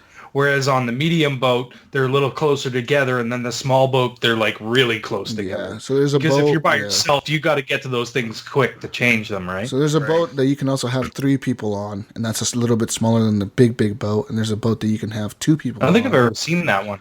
That boat's smaller than the 3rd-person boat, and then there's a single-player boat, which is the one little tiny raft that you have.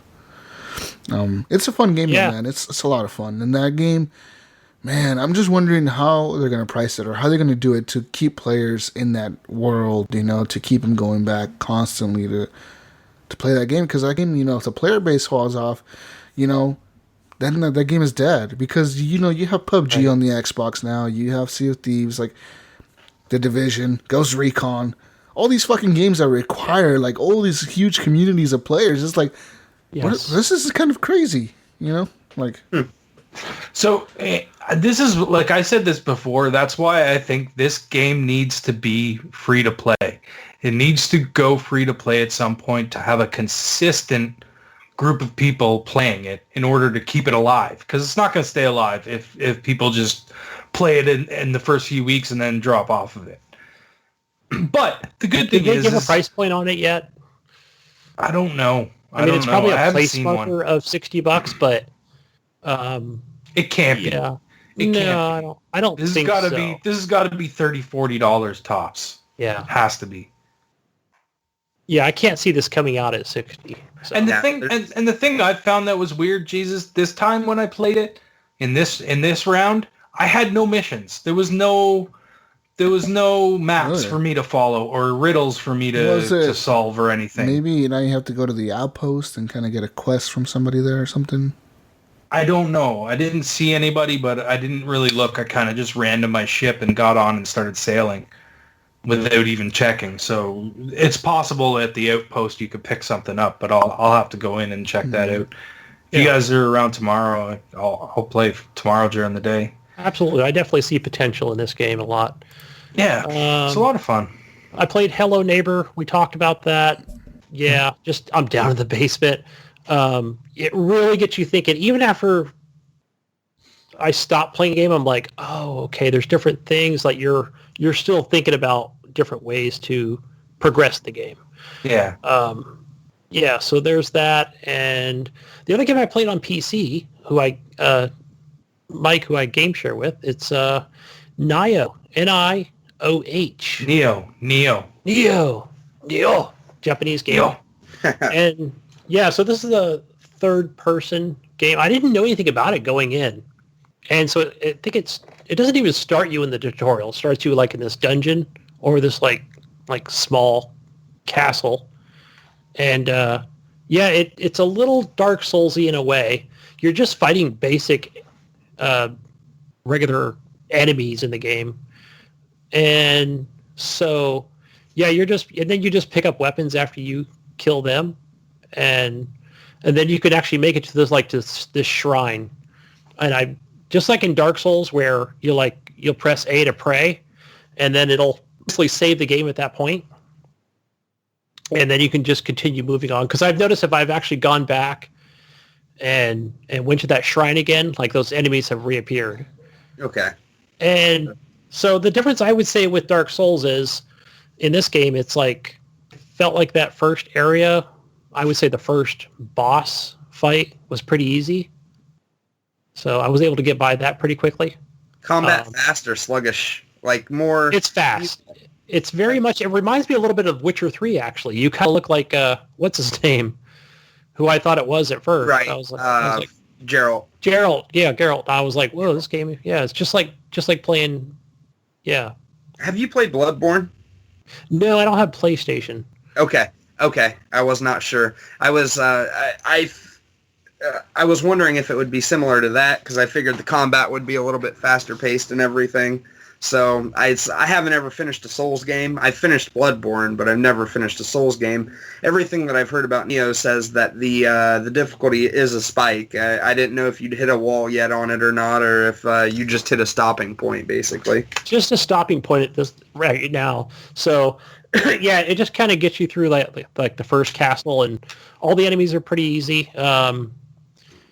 Yeah, so basically then it comes out to, you get the game cutscene, and then it's like, hey, do you want to go through the tutorial? And I was like, yeah, okay, I guess. So basically just all the stuff that you already did, you just kind of relearning it, so. That is kind of interesting, to have you play something and then give you a tutorial. Yeah, it's weird. So then I got stuck at like the last part of the tutorial, and I haven't figured out how to get past it, so all I have to do is go to YouTube to figure that out. It's like, what is it trying to ask me to do? I don't even get it. So, right. But yeah, I like all the different weapons, and the combat is really good so far. Yeah, so that's all I played, gentlemen. All right, Gunny. Yeah. Time to move on to the news now. News time. News time. I'm going to read some news articles for you real quick. Talk about some news. The news of the week. Real quick, guys. Starting off the news. I have an article for you guys that I just pulled up right now. Throwing a curveball. Crytek. Battlefield 3, or the next Battlefield game, would be Battlefield Bad Company 3, possibly. There's just a leak that came recently, earlier this year. According to some people, Battlefield Bad Company 3 campaign could be set during and after the Vietnam War. We don't know what characters will be in the campaign. Obviously, I don't think it'll be the same characters from the last Battlefield Bad Company games, but it'll be, hopefully, a cool set of characters. I mean, I really enjoyed the Bad Company games because those guys were fun, right? The people that you were playing as in the campaign. They were. The dialogue was good. The dialogue was cool. They were always joking around with each other like, fuck, we started a war with the Russians, all that shit. Those guys are really awesome. So there's that. Another news, Firefox news real quick. If you use Firefox, there's an add-on that was added to your browser called, forget what it was called, Looking Glass. And this add-on is an ad for Mr. Robot. It's actually a game that you can play and figure out who it's based on the show Mr. Robot, so it's about hacking and stuff, and it kind of lets you play a game to try to figure out who hacked your browser, blah blah blah. But it's not really someone hacking your browser. It's just an ad campaign for the show Mr. Robot. But apparently Firefox is getting a lot of fucking shit for this because people are mad. People are like, "What the hell?" Well, looks like it would be a virus. You know what I mean? So it people does. are freaking out. Because when you see it, you click on it, it'll say my reality is just different from yours. That's what will pop up on your browser, and you're like, what the fuck? Ooh, Anonymous hacked me. You know what I mean? Like, you think someone hacked you or something, like, fuck, you get all scared and shit. It seems like a really weird sort of way to advertise a TV show, but it makes sense with the show. It does, but it's just if you're just a regular user of Firefox, though, you're like, what the fuck is going on? Yeah. If you have no idea what Mr. Robot is and like. It would freak the fuck out. Yeah, you would freak out, man. You don't know what the hell. It's like something popping up on your Xbox because of, some game on there or something, It's weird when they choose, like, Firefox. Yeah, to be their partner. To do that sort of advertising. Like, I know Firefox is pretty big, but I mean... I know a lot of people use Chrome a lot, too. I mean, surprised they didn't use Chrome, yeah. Google's probably like, fuck that, won't be a good idea. Google probably put it the same with Microsoft, right? They were probably like, no. We don't want to add this shit to our browsers. Firefox is like, yeah, sure, fuck it, yeah, let's do it. Sounds like a good idea. Any publicity is good publicity, right? Apparently, according to Firefox. In other news, guys, Crytek is suing Star Citizen Studios over the use of the CryEngine. And, so basically Crytek, the maker of the CryEngine game engine, is suing the team behind Star Citizen for breach of contract. Apparently, this lawsuit comes on the heels of Star Citizen Studios. I think, what are they called? What's the studio called for Star Citizen? Well, it says here that the companies named on the lawsuit are Cloud Imperium Games and Robert Space Industries as the defendants of the lawsuit. Basically, these are companies that were co-founded by Chris Roberts, the creator of a Wing Commander franchise. Apparently, these guys are the ones behind the Star Citizen project, which is that online game that's like crazy as fuck. It's never going to come out. That people paid hundreds of dollars for. But Ryan, they're saying that they want to continue. They want to make a Star Citizen online multiplayer game, which will be a persistent universe, is what call it. And then they're also going to make a single player game of the Star Citizen game called Squadron 42. Crytek has said in the lawsuit that they had no rights to make other games than Star Citizen. Like, they paid us to use the CryEngine for Star Citizen. They didn't pay us to use the CryEngine. If they're going to make something else, they have to pay it again. Yeah, they didn't pay us to use the CryEngine for these other two games. Like, what the fuck is this other shit, And apparently they're just suing them for that. Apparently in December 2016, both CIG and RSI, the companies being sued, said they're leaving the CryEngine 3 engine behind and they're moving on to Amazon's Lumberyard engine. But apparently Amazon's Lumberyard engine is a form of CryEngine. Like, Amazon uses the CryEngine to make their engine. So the company's still suing them, like saying, fuck you guys are still using our engine. That's fucking stupid. But yeah, so there's that. I mean, apparently the lawsuit's going to go on now. And people are saying, like, if Crytek wins, they could possibly take down Star Citizen. Man. Yeah. That's crazy. One company giving another company a middle finger. Yeah, pretty much. I was trying to think. I was like, who else could you compare that to? And I was like, well, you could compare that to Fortnite. But wait a minute, that's Epic. They own the Unreal Engine, so they can do that with it. I was going to say, realistically, a lot of people pay Epic for the Unreal Engine. Yeah. Right. They don't get to go make 5 other games once they make that one game. Yeah. So that's what I mean. I was kind of trying to think of another game that did something similar, right? But And that was the only one I could come up with. It was Fortnite, and it's like, yeah, but they own Unreal, and that's what they're making it on. So yeah, they could pull that off. I remember years back there were a lot of lawsuits over the Unreal Engine. I can't remember. Yeah, it was. Oh yeah. I can't remember the major game that was wrapped around that one. So Too Human. Sounds right. Yep. That was. I think it was Too Human, if I'm not mistaken. You are correct. So yeah, apparently Crytek is suing for copyright infringement on the Cry engine. So we'll see how that turns out. I mean, it'll be a big hit for the Star Citizen community to get their game taken down, or these other 2 games that are coming out related to Star Citizen taken down because of this lawsuit.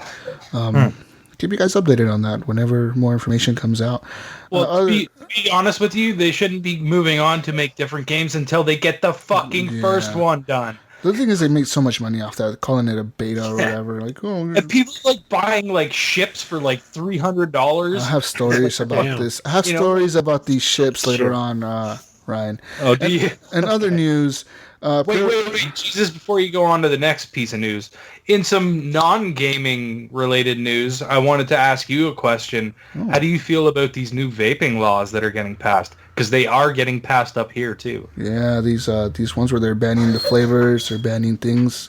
You can't teach a person how to use it anymore. You can't. You can't have flavor in it anymore. You can't display it anymore. It has to be like cigarettes. I don't know about you guys, but up here, you cannot display cigarettes. They have to be behind the wall so that it's not visible to a customer. Well, I think in the U.S., you can display. They could be seen by the customer, but you can't display ads for the cigarettes. Oh yeah, no, they have to be in closed cupboards up here. Like you can't. That's trippy. You can't see them. Yeah. And here you can display them, but you can't run ads on TV for them. You can't add radio. You can run radio ads. You can't. I think if you display them in your store, you can display them in store, but you can only display them like at a store where it's being sold. So like they can't buy up advertisement for Marlboro like at a Safeway or something random like that, like it has to be like at a 7-Eleven or a mini market or something like that where you can display an ad for it. But you can't display any kind of advertisements for cigarettes in the States. Yeah. Vaping laws. Away? Yeah, vaping laws. I know in San Francisco there's been no flavors for about a year now almost. Yeah, they're basically down there to buy their flavored e-juice. They have to go online. And because in San Francisco you can't buy flavors. Tobacco flavor only. Huh. Which is shitty. What's their argument for that? Weird. Saying kids can like the flavor of the thing. And it's the same sort of thing they did with cigars. They did that with cigars up here. You can't get flavored cigars, or you can't get flavored like blunt papers and stuff like that anymore. Yeah, no more grape, man. Yeah, man. No more grape. Fuck. But yeah. See how that turns out. In Oregon, they recently passed a law where, beginning last week, you have to be 21 and over to buy vaping products and cigarettes.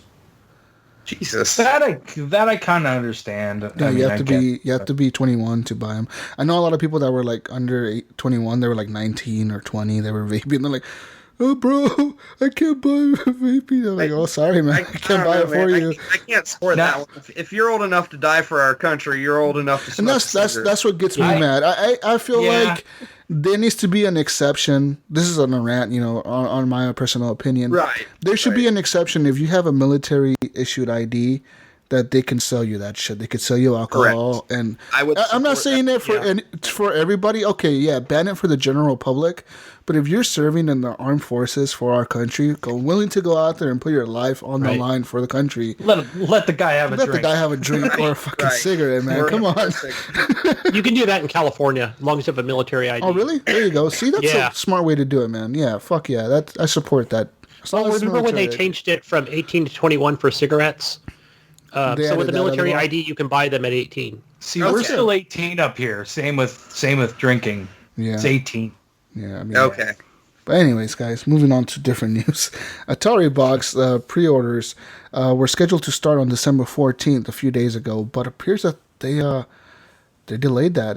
Atari sent out an email that day saying that it's taken longer than expected to create the platform and ecosystem the Atari community deserves. The company wants to make sure its products live up to expectations, so it is delaying the pre-orders until it can figure out whatever issues the Atari box is facing. They're like, guys, we didn't expect to have all this fucking shit happen. It's just fucking crazy trying to build a console. It's nobody's excited about this, are they? No, man, nobody gives a fuck about this thing. Right. Like, that's the thing. I don't understand. Technology. No. Well, it's supposed to be like a Steam box. It's like a gaming PC. But Steam box isn't fucking blowing the socks off the world either. So, why are you even trying to imitate something that's not doing well in the market? What the hell was Atari doing before they started this stupid idea? Anyways, licensing. Even Atari. This is a different, it's not what we know of Atari. You know what I mean? It's, I think what it is. For the nostalgia, and now they're trying to put something out to fucking make some money off the name. It's a retro box using the Atari name. For the Atari company, but... It's not a retro box. It's going to play fucking today's games. It's not a retro box. It's not a Pi, right? Not a Raspberry Pi? No, it looks like an Atari? Steam box. It's depending to see what developers are gonna do, if they're gonna support it or not. That's the tough one, right? To know if they're gonna if you're gonna have EA or Ubisoft or Activision making games for this as well as the other platforms. I just don't see that happening. But ports, you know what I mean? It'll be ported, I'm sure. They're saying the console guys. There's a lot of money right now and say, get out. If you're interested, guys, the console will be priced in the $250 to $300 range, depending on the SKU you decide to buy. There will be higher power SKUs for the bigger price range, the lower powered ones for the lower range, and you will also get a discount if you pre-order on the day they release them for pre-orders. So early adopters will get discounts on the console itself. It will feature an AMD processor and a Linux operating system, so it'll be like an open system almost. But there's no details about any games coming out for it or any preloaded games being on there. Of course not. I'm assuming that Atari, where do I sign up? knowing, no details. knowing Atari, they're going to preload a lot of Atari classics on there, I'm sure. That's what I'm thinking. I think this is officially the dumbest thing I've heard today, actually. It's good. It's 11 at night, and that's the dumbest thing I've heard today. So. They're really trying to cash in on the nostalgia of Atari, and it's not happening. Yeah, because even I had a misconception of what it was. I just assumed it was a SNES classic, except with an Atari. No, it looks like an Atari. It looks like an old Atari. I thought it was. I seen pictures of it. It looks just like the Atari, man. It looks like the console, but with newer hardware in it. I don't see it. It has the wood grain, bro. It has the wood grain. Yeah. It's got the Atari symbol on the front. Yeah, so. Fuck yeah. It'll what else probably, we got, probably light up when you turn it on. Fuck yeah. Oh, yeah. Switch accessory, guys, will turn your Joy-Cons into a doggy. A Dodge. Is that what people call dogs nowadays? Doge? Doge? Doge? So basically, there. You know how the Joy-Cons, when you put them on that little sliding cube thing, it kind of looks like a dog? Well, apparently there's a new grip for the controller that kind of makes it look like a dog. It even lights up, it uses the lights on the controller to light up the little eyeballs of the dog, and it has a little logo on the screen, not on the screen, but on the pad thing grip. There's a little dog mouth with the tongue sticking out in the nose. I'm just saying, if you want. I gotta be the first to admit, I never thought it looked like a dog until I saw a picture of it with the dog sticker. Well, on it, if you want it, that looks like a dog. If you wanted to make it look like a real, this is called the Pupper controller attachment, made by Hyperkin. It'll be $19.99 and it'll be available December 21st on Amazon. Where's this article, Jesus? It's right here. You just pull this up? I think I read that. It's right here. Oh, I see it here. Yeah. Kotaku, yeah. There's another one. Another weird article here. I'm going to send Ryan one of those for his birthday. There you go. You guys, you can beat Super Mario Odyssey without a single jump. So basically, there's a video on YouTube that this guy called Game Champ 3000 published, And basically, it's him playing Mario Odyssey without making a jump. Wow. That's crazy. He was bouncing on Cappy, but he never jumped himself. Huh. Interesting. Pretty much. That's... if you want to watch that, there's a link on here about it, but I'm not going to watch go to the now. YouTube. And other news, guys, what is this? Build-A-Bear Mario. Build-A-Bear Company will add Mario-themed Build-A-Bears to its lineup. You can go to Build-A-Bear workshops around the country or wherever you're at, usually at the mall, right? Yeah. Right. You go to Build-A-Bear, and you can Build-A-Bear Mario Edition style of console. So you can have like a Mario Bear. Or Yoshi, or Bowser, Mario or Bear. Toad. Do you really want to be the 30 to 40-year-old guy in a Build-A-Bear building a stuffed animal? Making a Build-A-Bear. Children? It's true. It's like, oh, is this for your kid? No, I'll be like, it's I'm for getting me. it for my nephews, man. It's just, you know. Oh, is this for your daughter or for your son? Like, no, this is for me. This is fine. My Build-A-Bear. Can you leave him out of the box, please? Want to Can I carry get him? the whole experience? I really want to sit here and pick out all the pieces. Can I put the little heart inside of him? Here you go. Yeah. That's what I'm doing go. tomorrow. Interesting Build-A-Bear now. workshop. There you go. Build-A-Bear. Build-A-Bear, guys. You Build-A-Bear, Live stream Gunny. that shit while you're Yeah, there. live stream it, dude. Build-A-Bear. Guys. Anyways, it's been a rough holiday season for video game loot boxes, guys. And apparently, last month, Poor loot boxes. State Representative Chris Lee publicly launched his effort to pass legislations against loot boxes around the country. Basically, he called them predatory practices in online gaming and the significant financial consequences they can have online. He called Star Wars a theme online casino. That's what he called Battlefront. But apparently, this guy is a gamer at heart. He grew up playing video games, he says, and yeah, he grew up in a generation when video games were a thing, man, back in the 80s. He was like, the 36-year-old Lee says he grew up playing games like Wolfenstein 3D, guys, and SimCity, that he's, quote, had just about every console out there, end quote. Yeah. I think it's the same guy that was talking about this back in the beginning. This is the guy that came out on the video that was like, the guy who was on the video, man, for Hawaii. Yeah. So I don't know why. But this is just I saying hope that he's for the gamer. This is just saying that he is a gamer at heart. He says that there are about 4 or 5 other avid gamers in the Hawaii legislature, and that many lawmakers he's worked with in other states are gamers themselves, even if they don't make it publicly known to the public. They're actual gamers. He says, quote, "It's ironic that the gaming industry had all these customers and all these players that it created 20 plus years ago that are now in positions to affect where that industry is headed today. These issues, I think, unlike the 1990s, when I don't think that first-hand experience existed in politics, it's very prominent today. When I talk to legislators in other states, there are a good number of them that get it right off the bat. And I don't have to say a word about what I'm calling about. So basically, he's like, he thinks that he can get it banned in the country as gambling. You know what? I would hate to see this as go the route of 21 and older, because that would not help anybody. That would be good for EA, wouldn't be good for consumers. No, and if anything, it would benefit Listen, EA. if they didn't want to put loot boxes in it, that don't aim your game at children. That's basically what it come down to. If you want to have an under 21 rating, then you want not have loot boxes. That's the bottom line. If you want to have a 21 and over rating, then you get loot boxes.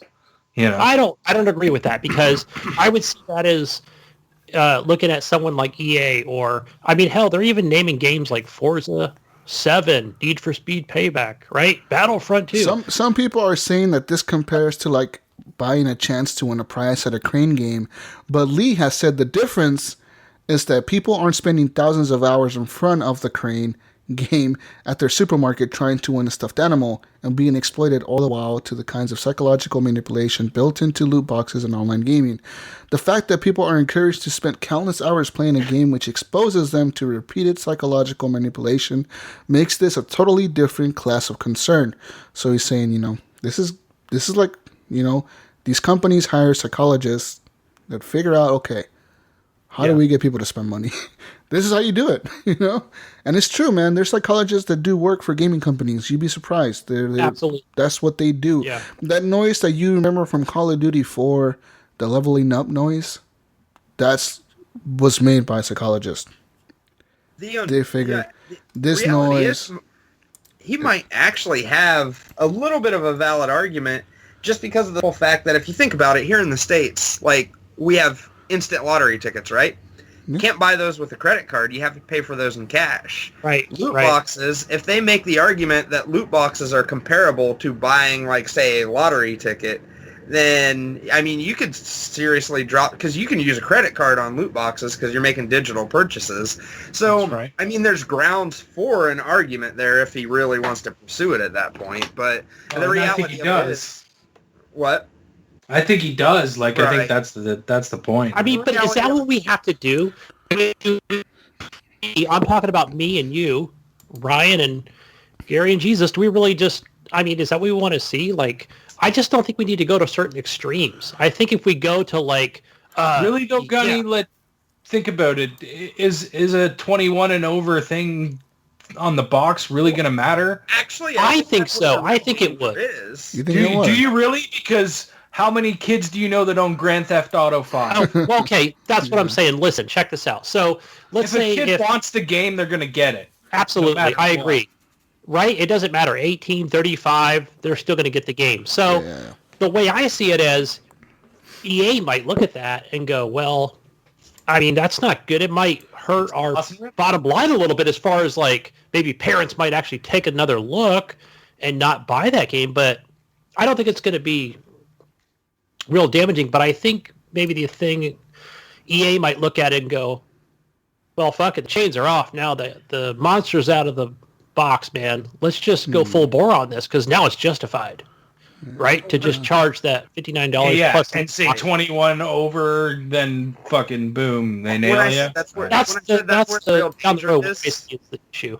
When I said that's where the real danger is, I didn't mean actually on the 20. The real danger with gambling is actually people that are 21 and older because we actually have the funds to gamble. I mean, you get somebody that's addicted to gambling, they'll have the money to do it. And I mean, you have people that dump tens of thousands of dollars in this shit every year. So, but realistically, I don't understand that. I don't have a gambling problem, but kids most of the time don't have the finances to even spend that money unless they get a hold of a parent's credit card or anything. The real danger for somebody dumping too much money into loot boxes is with adults. Yeah. Lee has said that he has reached out to both the ESA and the ESRB before going public with his legislative plans, but he has yet to receive a response from either of the fucking lobbying groups. To him, he says the existing legal definition of gambling isn't what is at issue here. He says, quote, the concern isn't whether or not loot boxes fall into a 20th century definition of gambling, but rather what kind of impact these mechanisms are actually having on people in the real world and what should be done about that. The fact that these companies now know what they're doing, have purposely employed these mechanisms, and are well aware of their potential dangers to people, and especially kids out there, make it extremely apparent that steps need to be taken to address this. I think I know what needs to be done. Correct me if I'm wrong, but I just think we're looking at it in so many different ways. Legislature, hold on. He says government, here also, ESRB. No, he says many have seen the ESRB as losing its credibility on this particular issue. He continued to say, it would have been great if the industry had taken responsibility years ago and taken action in interest of consumers. Clearly, the only thing that's been demonstrated that's of value to them is increasing the quarterly shareholder reports. That's something even now that's guiding decision-making in games. Okay, but the ESRB, they're there for the rating, okay? We are self-regulated, so it's not going to be this perfect system. Yeah. I don't want the government taking over to tell me that loot boxes are evil and you got to be 21 to buy them, right? And for game companies look at that and go, well, shit, now I'll just loot box the shit out of the game. I think we as gamers need to reevaluate this and look at it and I don't know, vote with our wallets. We need to do something, right? To say EA needs to fucking chill out on this loot box stuff. Basically, they're okay. I'm just saying they're not bad. It's just how it's implemented. The ESA has called loot boxes quote, a voluntary feature that lets the gamer make the decision to enhance their in-game experience. And apparently the ESRB says that they don't see it as gambling. They just don't. I don't either. So I agree. And again, just there for the rating. They're not there to like nitpick on all these different details. But there's a right way. There's a right way to do it and a wrong way to do it. You know what I mean? You look at things like, we've said this a million fucking times. You look at things like Overwatch, it's cosmetic. You don't fucking get anything from it other than the change of your costume or the jewel on your gun or whatever. You know what I mean? Like, that's the right way to do it. You've played the game so much, you want to contribute more to the developer in order to continue, for them to continue to put money into the game. So you pay money. I mean, like, or on a free-to-play game, you know what I mean? It makes sense. I play like 10 hours of a free-to-play game. Sure, maybe I want to throw the fucking developer a bone and give him $5. You know what I mean? Like, it makes sense. But when you start locking content, when you start locking things that people want in the game, things that people need, or things that make you better at the game, or they expect behind a paywall, that is bullshit. If the game... What was that? No, that was me. I'm sorry. Something? Yeah, I was. Okay. Go ahead, Ryan. You know what I mean? Like, if the game, if it doesn't hurt the game in a competitive way, then it's okay. But if it's making things different for people that are playing, that's not good. That's not a good way to do it. And it's not right. And you can't lock content that should be in a game behind a fucking paywall like that. That is the fucking line crossed for me personally there. It's like... You can put your loot boxes in the game, make it cosmetic, because I'm not going to fucking buy them. I'm not the type of person that's going to buy them. Like I said, unless I'm putting so much time into your game that I feel like you deserve more money from me, you know what I mean, then maybe I would. But other than that, I don't really purchase that kind of stuff. Yeah, but I think we're on the right track. I think we really are on the right track with how vocal gamers have been online and through social networks and communities with EA and whoever other companies, right? Where we're saying, hey, this is not right. So Lee, I think the representative Lee has said that he'll be eager to see self-regulation from the industry, the gaming industry. He says, quote, the fact that we didn't even get a call back indicates there's an unwillingness to have a discussion or negotiate. Which is unfortunate, which is why he's planning to go forward. In Hawaii, he said next year when the new legislation session starts, and he's going to try to pass a law in Hawaii to ban games with loot boxes. That's it. He says, we're going to fucking ban them. And he says that right now he doesn't think that it's going to be a federal thing, like it won't be nationwide. But he says it'll be on a state-by-state basis. And he says that he has talked to governors and representatives of like 15 to 20 other states that have planned to go forward with the same type of legislation. And he says this is not a party issue. This is not like a Republican, Democrat issue. He's like, there's plenty of Republicans that feel the same way about loot boxes. They don't like them. And there's plenty of Democrats that feel the same way. So he says he feels like with the few states doing it and other countries such as the United Kingdom and like Belgium and shit like that, there's other countries around the world that are planning to ban loot boxes. They're just, fuck it, we're going to ban them. Totally not the way to go about it. Companies will find a way. Companies will find a way to make their money, dude. Absolutely, yeah. Jesus, we as gamers need to stand up. I don't need my governor or my legislature to help me. I don't need to call the ESRB. That's just not how to handle this at all. Jesus, I think we can probably skip the next one. Yeah, just because it's a video and you have to watch it in order to understand what the hell's going on. And in other news, guys, video games may help ER doctors improve their skills.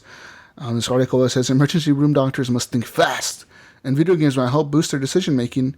This new research suggests a study led by the University of Pittsburgh School of Medicine found An adventure video game improved ER doctors' abilities to assess the level of care needed by trauma patients. Physicians must make decisions quickly and with incomplete information, said a study author, Dr. Mohan. And basically they say, each year, 30,000 preventable deaths occur after injury, in part because patients with severe injuries who initially present to non-trauma centers are not promptly transferred to a hospital that can provide appropriate care. So she created a video game called Night Shift with Shell Games, and it features a young fictitious ER doctor.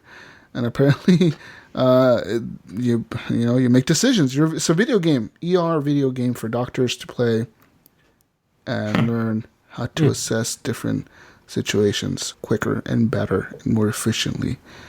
Cool. So yeah. I mean, it's a great idea. Yeah, I agree. People use video games for all kinds of things, dude. Be a good team building exercise as well. You know what I mean? Like you're working together to do stuff. So. Mm-hmm. And you see video games being used to train military people and how to fly drones and shit. And, video games are used for all kinds of things. They train police officers sometimes, different things. Yeah. Let's see here. I don't want to read this one. Fuck this article. Let's move this. Just move on, guys. Alibaba, the company that super big, other parts of the world, has backed an augmented reality startup which makes driving look like a video game. Apparently, there's a company called Wayrays. They're going to make augmented reality driving systems for windshields. Yeah. Basically, I've heard about this. You'll have like a heads-up display on your windshield, which will indicate your speed and the lane. It'll highlight the lane, and like as you're looking through the windshield, it'll highlight the lane that you're supposed to be in. That is fucking amazing. Like, that would be so cool in the winter up here when it snows like crazy and you can't see what fucking lane you're in. You know what I mean? It's awesome. That's a really cool thing. Also, and that apparently, happens, Yeah, apparently it will also indicate temperature outside of the car. It'll show a GPS so if say you have a Google Maps up and you say I need to go here, and it'll highlight the lane that you're supposed to follow to get to your destination. But yeah, it'll have a heads-up display on vehicles here shortly. They said they're working on getting contracts with companies that make cars to put these in their cars. Yeah. Apparently they're working with Ford right now and Porsche. So, see. That's I'll never buy one of those, so I'll never get to experience that. But you never know. It might become a common thing. Yeah, in 20 years or something, maybe. Yeah. Guys. The last car you ever own will have this in it. Right. Guys, I want to talk about real quick. Dumping money into cars. I have an article here that is an article with the list of the most cruelest and most messed up things gamers have done to other gamers, guys. So here, starting in number 1. In 2006, a group of players from the Serenity Now Guild in WoW decided to crash a funeral that was taking place in World of Warcraft. They had discovered the event after another guild had advertised it through the game's official forums. It was set to commemorate the real-life death of one of their members after she had died following a stroke. The only issue was that where they were holding the in-game funeral was a PvP server. So basically, you get in there, you kill anybody, So apparently this allowed Serenity Now, the guild, to crash the funeral and massacre everyone who was present. The plan was made even worse by the fact that no one at the event was prepared for an attack, so none of them had weapons on them. Why would they put it in a PvP server? Why? How did they not see this coming? So bad. You know what I mean? Basically, like, it says they killed it was a real person. Like, if they were talking about a fucking character that died or something, then it would have been like, oh well, who cares? But it was someone in their guild. It was a real person that died, so that was kind of disrespectful of them to do. But it's like, why would you not set that in a PvE server so that you're not getting attacked by anybody. Especially if you're going to it without any weapons, and you know what I mean? This whole thing. How did you not think that you're all dressed nice? At least they probably were dressed in their nicest clothes before they died. Yeah, their nicest armor. Before they died. Oh, man, that's so sad. Yeah, that sucks. Yeah. Oh, man. They didn't expect... That's a pretty shitty thing to do. The defense of their guild was they didn't expect someone to crash a funeral and kill everybody. Just true. I mean, I guess, you figure... Yeah, it's the internet. You should expect anything. Expect anything. Exactly. In other news, in the next article, World of Warcraft players intentionally spread an unstoppable disease. Another event that happened in World of Warcraft was called the Corrupted Blood Incident, which was a bug in the game that allowed a particular detrimental effect to make its way outside of the proper area. It essentially acted as a disease that would kill weaker players incredibly quickly and leave those who had a high enough level fighting to stay alive. The problem was made worse when certain players would purposely contract the disease and then travel to populated areas with the sole intention of passing it on to as many people as possible. The spreading of the virtual disease killed thousands of players in World of Warcraft and left major cities completely abandoned. Wow. Damn. That's pretty crazy. But guys, number 3, I have a 10-month infiltration to assassinate a guild leader. EVE Online is a game that is practically designed for players to carry out long-term plans and feats of espionage. The huge corporations that players run in the game and the fact that the rules allow for all sorts of foul play has made it an attractive way of interacting within the virtual world for many, many players. Perhaps the most famous heist in the history of the title came in 2005. A group known as the Guiding Hand Social Club spent 10 months infiltrating the Ubiqua Seraph Corporation at the behest of a client. Spies managed to implant themselves in almost every area of the target, and one member was able to gain the trust of the CEO, who they had been hired to kill. At the moment of their betrayal, they managed to destroy her prized ship, kill her, and steal billions of dollars of ISK, which had a real-world value of around $16,500. So basically, they go in there, 10 months, become their friends, go up the ladder. 10 months later, just kill everybody on the ship, steal the ship, kill the commander, steal all their gold. Anytime I see an EVE Online story come up on the internet, I read it because I don't know what type of person you have to be in this game. It's crazy. It's nuts. It's pretty crazy, yeah. And number 4, guys, I have a father hired virtual assassins to kill his son in online games. After fearing that his son was spending too much time in online video games, Chinese father Mr. Fang decided to take matters into his own hands. He hired a series of experienced players in the various online titles to track down his son's characters and mercilessly kill them over and over again. The boy eventually was able to discover what his parent has done when he confronted some of his attackers, and he demanded to know why the fuck they were constantly harassing him in the games. And they told him, well, dude, your dad paid us money to kill you. Sorry. That's funny. So crazy. That's intense. How did this decision process happen? I could either take away a system or hire assassins to make his experience so shitty that he'll just quit playing games.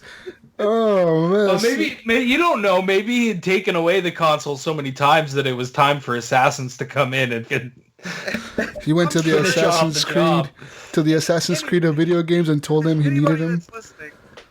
If you're ever at a point in your life where one question is one thing, and the next is, or should I hire assassins? Go with the first question. Right. Hiring assassins is never going to turn out well. Oh, man. He found out what was going on. Guys, in other news, I got more here. An EVE player betrayed his corporation and stole a space station. Following a period of dissatisfaction with the Circle of Two Corporation, a high-ranking member known as the Judge decided that he would leave the group and exact some revenge. Paid with in-game currency, he received 300 billion ISK from the Imperium Corporation and then promptly handed over control of a vast space station to them. Not only did the Circle of Two lose a structure that cost around 250 billion ISK, but their members were also left without thousands of ships and items that were transferred along with the station. So this dude was like, you know what? Fuck my corporation. I control this space station. I'm going to sell it to somebody. And he did. 300 billion ISK, man. That's a lot of money. Yeah, man. Definitely a lot of money. And he just gave control to the other corporation. Like, here you go, guys. Your new space station. Peace out. Wow. I'm out of here. I'm going to take this one rich, ship bitch. and be off. See you later. I'm rich, bitch. It has to have some real life danger involved in it, right? Yeah, someone will fucking come and kill you. People know where you live. Yeah, that's true, huh? Like, I figure if you're that high ranking where you control a fucking space station of a corporation, they probably do have, like, rules where, like, they need to know where you live, where you work, what you do. Right. what your social security number is. Run a background check on you or something. I don't know. Right. In other news, the Falador Massacre, which killed hundreds of people in RuneScape. Damn. The Falador Massacre is the name given to an event that occurred in RuneScape in 2006, when Cursed You, the first player to reach 99 in construction, held a party to celebrate his achievement. It led to a bug that allowed certain people to kill anyone, regardless of whether they were in a safe zone or not. The party had contained some combat events that caused the glitch, and when all the players were booted from Cursed You's home as the server struggled to handle the load, they were released into the wild. Once players learned they could kill others who couldn't fight back, they slaughtered almost everyone they came across, over and over again. Damn. That's hardcore. Oh, man, that's crazy shit. Yeah, man. Wow, went to a party, you know? Yeah, like, oh, it kicked me out of the party. Game of Thrones style stuff, Yeah, man. pretty much. Red wedding right there, man. Yeah. In other news, this guy is turning pets into exploding weapons. One of World of Warcraft's most famous bosses became notorious for a particular spell that it could cast on characters within the game. Baron Geddon had a buff known as Living Bomb that would turn players and their pets into ticking time bombs. Some people soon noticed that dismissing a pet would pause the bomb timer but not cancel it. This allowed them to travel to supposedly safe places and then recall their pet. It would then explode in a fiery demise soon afterwards, killing dozens or even hundreds of unsuspecting players. The problem became so severe that the developers had to change the spell so it would not affect pets. So basically, you make a bomb, you leave it somewhere, you go somewhere else. And, I'm just chilling in here, guys. I'm not gonna attack nobody. Call your pet back, and it blew up and killed everybody. Wow. That's hardcore. That's wrong.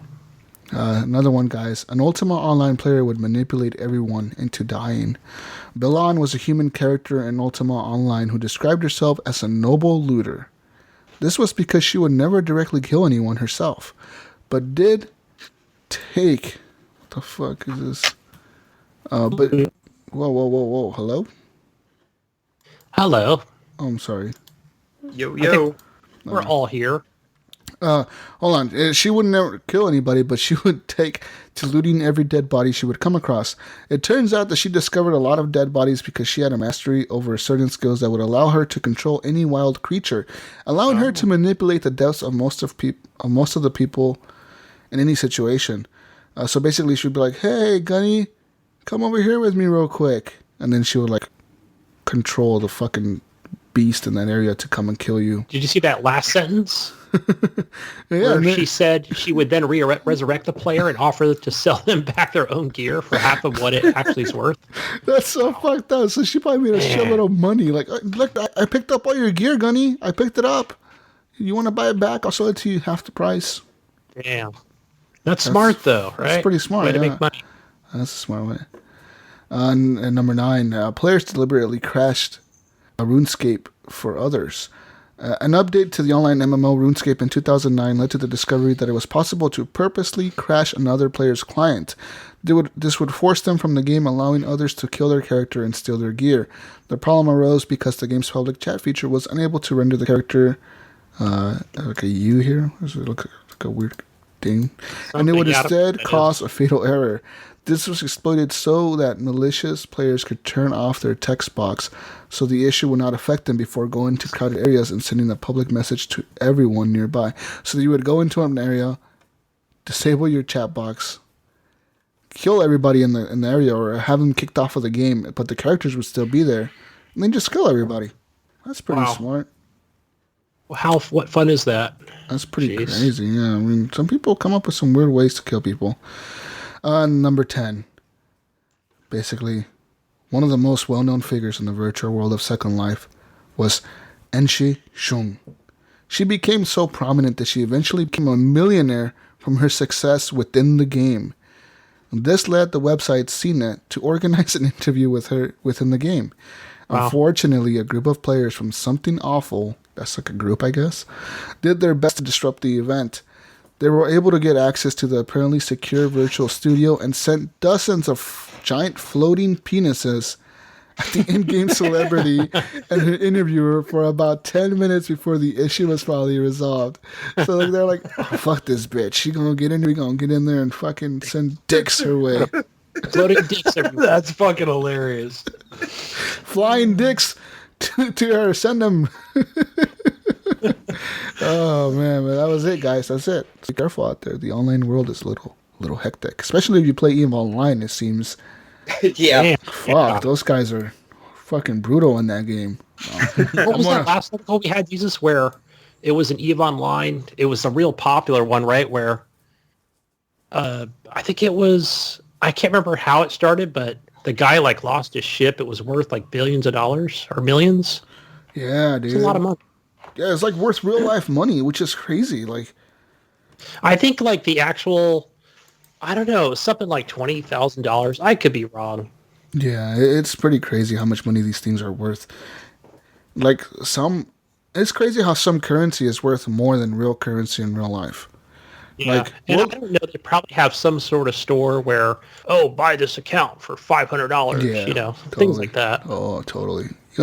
You should play some EVE Online, Gunny. I see it on Steam, but I'm like, I'm not much of an MMO person. You should, man. Go play it. Maybe you'll become the leader of a space station and you can sell it for $10,000 or something to somebody. Yeah, I think I heard Clint, Vengeful Jedi, talking about that game at one point. He said you got to watch a couple of YouTube videos. To like learn what the fuck's going on. Yeah, probably. No, that was Elite Dangerous, wasn't it? Yeah, Elite Dangerous was bad. Yeah, that game is like fucking hard to like drive a ship. Yeah. Like simulator hardcore. You like that one, but yeah, I never got into it. All right, moving on to Facebook questions. You can leave Facebook questions over at the Horrible Gamers Podcast group. That is the group for the podcast. We have about 500 and how many members? 500 something. 5 something. I don't know. 580, 510, 515. Something like that. 520. I don't know. It's above 500 now. But we need to get above 600, guys. So go join the group. You'll be asked a question when you click join group because it is a closed group. It'll ask you, like, how did you hear about this group? And you need to answer that because if you don't answer that fucking question, I'm not accepting you into the group. I'm not. You're going to get banned. Because we get random people, man, trying to join the group. And they're like members of like 1,000 groups. You're like, yeah, you're a robot. Anyways. Trying to sell us Macy's gift cards, you know? Yeah, and shoes and Ray-Bans. Go to the Facebook questions, Gunny. Tell me, what questions are there? We have a few questions from Harlan. Few? The first thing he wants to know is, what is the one thing, if anything, missing from most of today's games? For example, platforming. What is missing in today's games? I mean, I would have said platforming, but a lot of platformers have come out recently, so yeah, you know, it's kind of hard to say that now. Gosh, that's a good question. Challenge for me. That's I mean, I play Trials, I play Super Meat Boy, I played Cuphead. We don't get a lot of that anymore. I think there's a lot of hand-holding, and it depends. You can find hard stuff if you really want to dig for it. But as far as mainstream challenge, it doesn't really exist that much anymore. Yeah, I actually like Super Meat Boy. I was looking for a second one because I like the aesthetic and how it plays. Right. Yeah. It was perfect for a controller. I just miss complete games. Yeah. Games that don't have any bullshit or like you have to buy the DLC to finish the story. It's like, what? It's definitely something that's missing from... Like, remember playing games on the old Xbox or, like, the PS2, man, where, like, they were just finished all the way through? And now it's like, now you have to buy a DLC to play that section. Mm-hmm. Or buy this to play that section. Like, man, I miss that. I mean, even on Xbox 360 where it was... You didn't have really... If you lost connection to your internet, it was flawless as far as the game just keeps going. Yeah, it never stopped in like connect your account. You know what I mean? Right. Bullshit. Maybe that's more or less what what games do have today that I don't want, or in certain situations, single player. All right. What else? What else, Gunny? What else? The other one is what factors make up a great DLC? I gotta say, when I think of great DLC, I think of like Borderlands 2. Borderlands 2 had fucking great DLC. All the DLC for that game was fucking fantastic. So, I mean, like, just give us good story that you can relate to, that, you know what I mean, is interesting.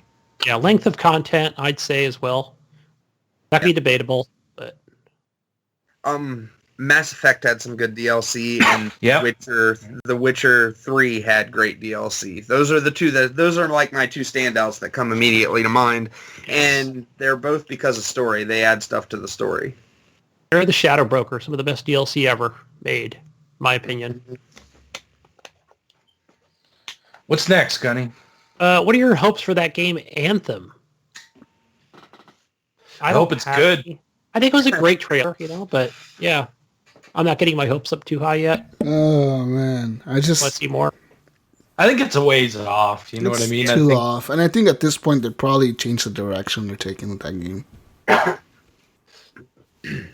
don't know. I think it'll always be an Iron Man simulator in fucking Destiny. That's what it looks like. Type game. With the tower and until we see actual combat and story. I'm waiting for Call of Duty to come out next year and announce the next Call of Duty is going to be like Destiny. I feel like that's where they're headed. Call of Duty Online? I think that's where they're headed. Because, I mean, if you look at Call of Duty World War II, they have like that HQ area where like everybody's in there doing things. Yeah. And it's like, why not just... That was sort of the test what they want to do. Yeah, why not just make Call of Duty Online? People would play the shit out of that, dude. Well, they did. They have it in China. There is Call of Duty Online in China, and it's worldwide. It's basically like that. I think it's Halo Online or something. Yeah. Oh well. I hope Anthem is good, like Ryan said. I mean, besides that, I don't know. I'm not really keeping my expectations too high for that game because, like we said, I got too many other games ahead of it that I'm thinking about. That's not even on my horizon right now. So no way. Hey, guys, what is your favorite animated movie, old or new? Again, this is from Harlan. Mine is Rise of the Guardians.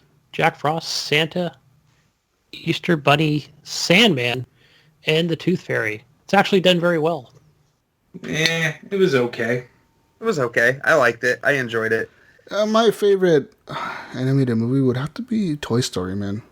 I just love Toy Story. I love Toy Story, dude. Toy Story is like so cool in my opinion. Dude, on that last one when they're all getting ready to get burned in the incinerator, that's some sad shit going on. Oh, it tugs at those feet over that. Yeah. I just love Toy Story, how the fact like they it's just cool, man. You know, like little army men coming to life and shit. They're all like tactical and shit. Because it's what you thought would happen when you were a kid. I mean, it was like every time I go to sleep, these toys come to life and do shit. You know? Yeah, it's awesome. I don't know. My favorite. I'm gonna go in a weird direction and go with some old anime like Ninja Scroll or Princess Mononoke. Okay. Animation. Yeah, stuff like that was good. Yeah, I'm going to copy Jesus and go with Toy Story since I don't watch a lot of TV or movies. I mean, I got to give a shout out, though, to new movies coming out, like Coco. That movie was good. The one that just came out right now in theaters. Kind of in the same Is that the one realm. with John Cena? I don't know. There's the little Mexican kid. He goes to the land of the dead. Oh, no. Yeah, I'm thinking of... The John Cena one is the one where he's a bull, right? He's like a bull. Yeah. I forget. Raffaello or something like that. I can't remember that. Yeah. Mine's more recent. I'm a big fan of the Lego movie. I like all of the references. I like the comedy. The Lego movie is a great movie. Yeah, Ninjago's out too. Yeah. Wingman has a good one on the chat. Says his pick is the original How the Grinch Stole Christmas. That's a good movie. That cartoon one. Yeah. You're a mean one, Mr. Grinch. Right. Yeah, not the Jim Carrey one. That one's scary as hell. That one's cool. Right? No, the Jim Carrey one is cool. I didn't mind it. I thought it was all right. He is a creepy character if you think about it. He does look fucking creepy as shit. Supposed to be. The Grinch. Yeah. What else we got, Gunny? All right, boxers or briefs. Briefs or thongs. I picture Gib wearing white boxers with a big red maple leaf on it. What is it, guys? I'm going briefs here. You're boss. What's briefs? Briefs is like the tidy whiteys. Yeah, tidy I wear boxer briefs because they're like the short versions of those. I wear boxer briefs too, Jesus. Yeah, gotta keep everything nice and tight. You know what I'm saying? Mm-hmm. That's the way I see it. Mm-hmm. What about you, Gary? Sorry, man. It's your friend asking. Okay, by the way, I had an issue on my comp there. I accidentally pulled up something with audio on it, and I'm scrambling for the mute button there for a second. You guys ever see the Duluth Trading Company commercials with the buck naked underwear? No. Really? Man, maybe that's not West. Is that what you wear? You wear buck naked underwear? I wear briefs, and I wear the buck. I wear $23 underwear. I have out there. Fancy. I have. Oh, listen to it. I literally have $200 to $300 invested in my underwear drawer because Holy they're so goddamn shit. comfortable. Jesus Christ. It's no joke though. I bought one pair thinking there is no way these things are as good as they say they're going to be. And now I have like 10 pairs of the goddamn things. I have never worn a more comfortable pair of briefs than what I have on right now. Wow. Do they make a boxer brief? Yeah, they do. They real good fit. They're expensive. I mean, they're like $20, $23, but you get them on sale, and you can get them for like $13.50 a piece. I mean, it's expensive, but it's worth the investment. It houses some important items, so it's worth putting a little bit of money into. That's good. I mean, you don't cheap out on your shoes, right? Yeah, comfortable, man. Right. You got to be comfortable, right? Like, I get it. You have to be comfortable. That's why I wear boxer briefs. Dollar Shave Club now. Same here, Jesus. All right, everybody. So now that you know what we're wearing, Brandon Lloyd asked the question: is net neutrality's decision going to put console multiplayer behind a paywall? Fuck, we lost that, right? Consumers lost net neutrality. I don't know, man. That's scary, though. Yeah, that whole situation. I watched that on Thursday. I don't know if it's going to put the console gamers behind a paywall. I think it's all up to the companies, right? If we think about net neutrality before 2015, before it was a thing, it was just kind of like the internet was the way it just was the internet, right? Like, but the reason this net neutrality came up was because companies were starting to pull shit, like trying to cap bandwidths and shit like that. And I wonder how it's going to go now that it's gone. People are saying like, oh, it's not going to change anything. It's going to just create more competition between companies, which is true. But I mean, we kind of already but that competition is going to come at the stakes of a customer. You know what I mean? Like, it's not going to make things better. It's only going to make things worse because they're going to be like, now you got to pay. You want fast Netflix? Oh, you don't want to see your a loading bar before your movie starts?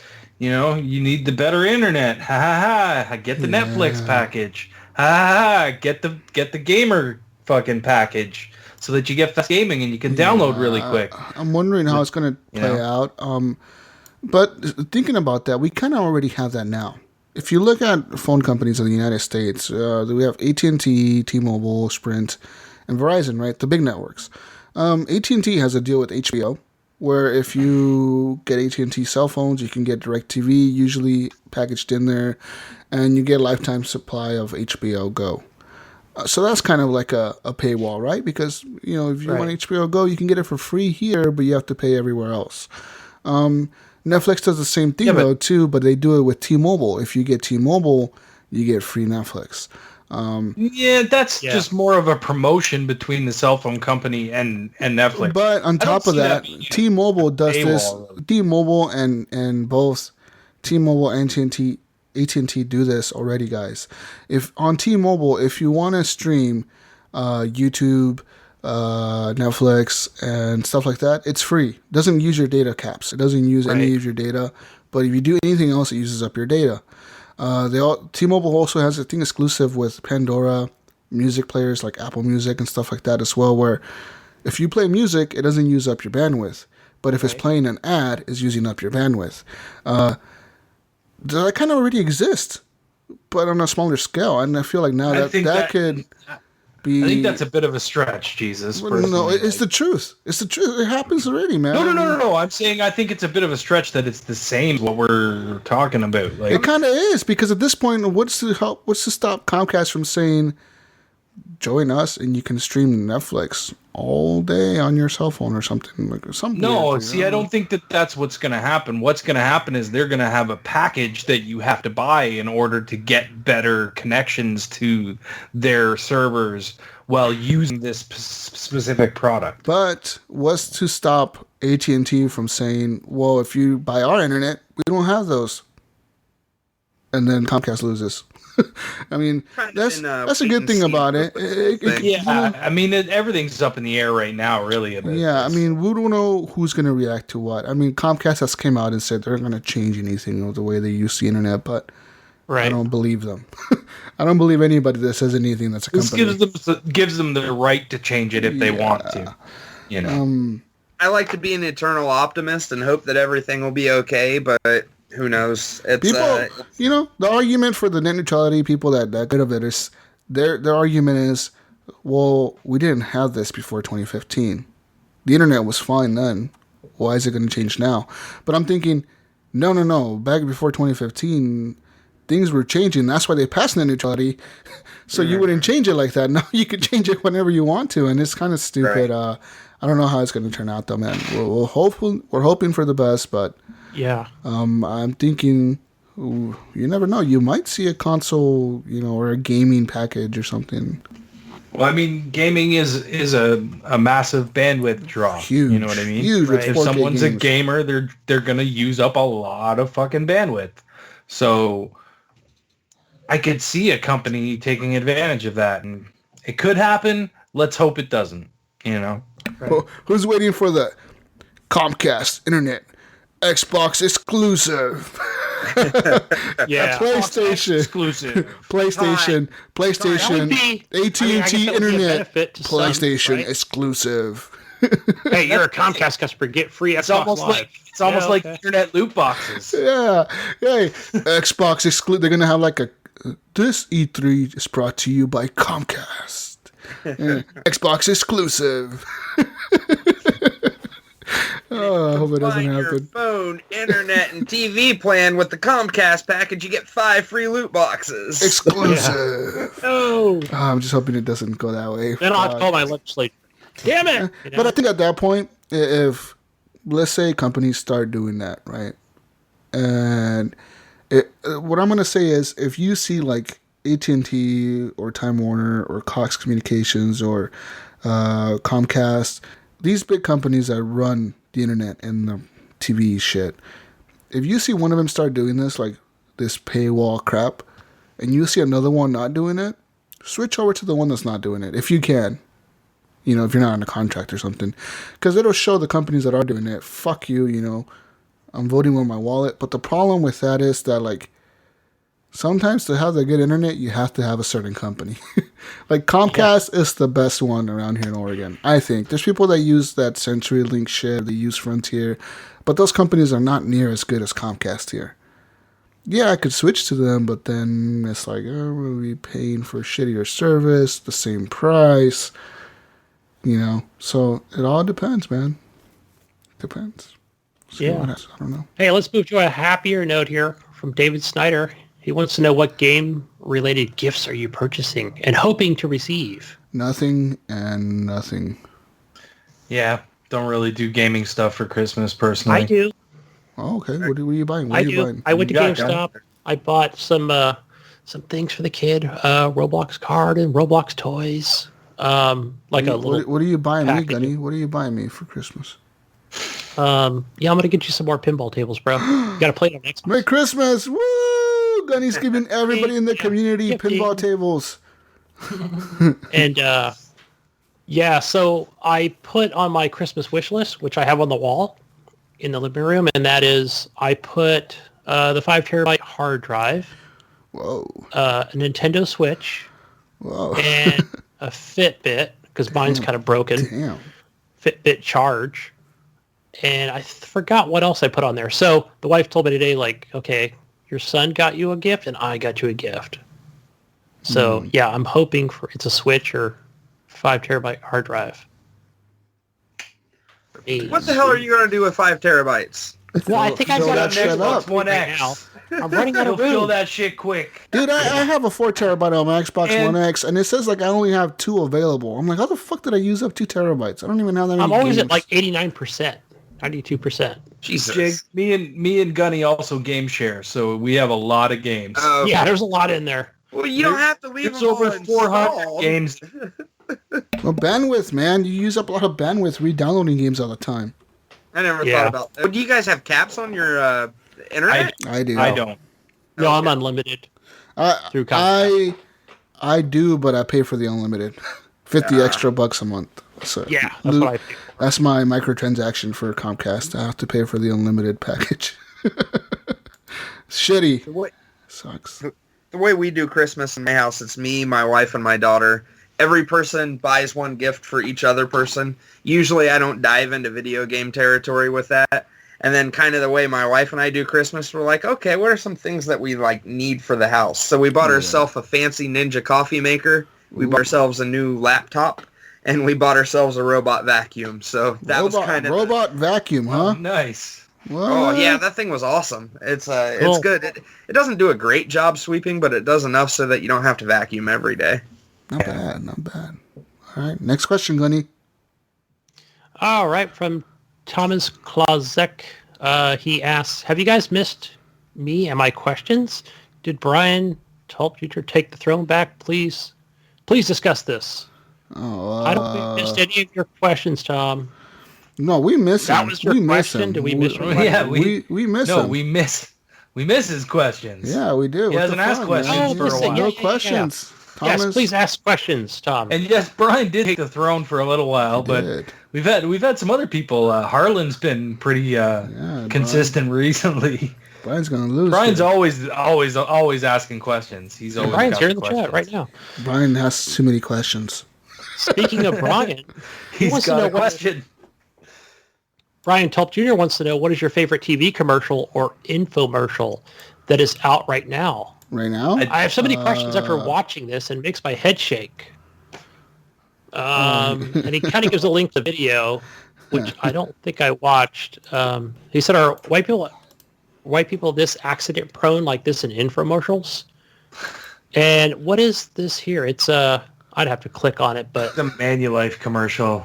yeah, Yeah. the one that gets me is, do you guys remember that giant ladder or some shit like that? John Ladder. What the fuck? No, it was that stupid ladder that they would show the infomercial. That one would crack me up. Or, Oh man, you know, this lady. my head This shake. lady is like falling on the ground. She fell on the ground. She burned the turkey. She knocked over everything off the table. Yeah, it's pretty bad. See, I don't watch cable TV, so I don't really know. I don't watch commercials and I don't watch infomercials, so We get our I have live no idea. Hulu now, so I get the same commercials. The only thing I see are freaking CW ads and stupid continuous Hulu commercials all the time, basically. Yeah. Yeah, I don't watch TV I don't either. see any But when I commercials did, ever. Yeah, Ever. I don't see any commercials. So no. yeah. Yeah, that was probably the dumbest infomercial I've ever seen, is with that ladder, which I can't think of.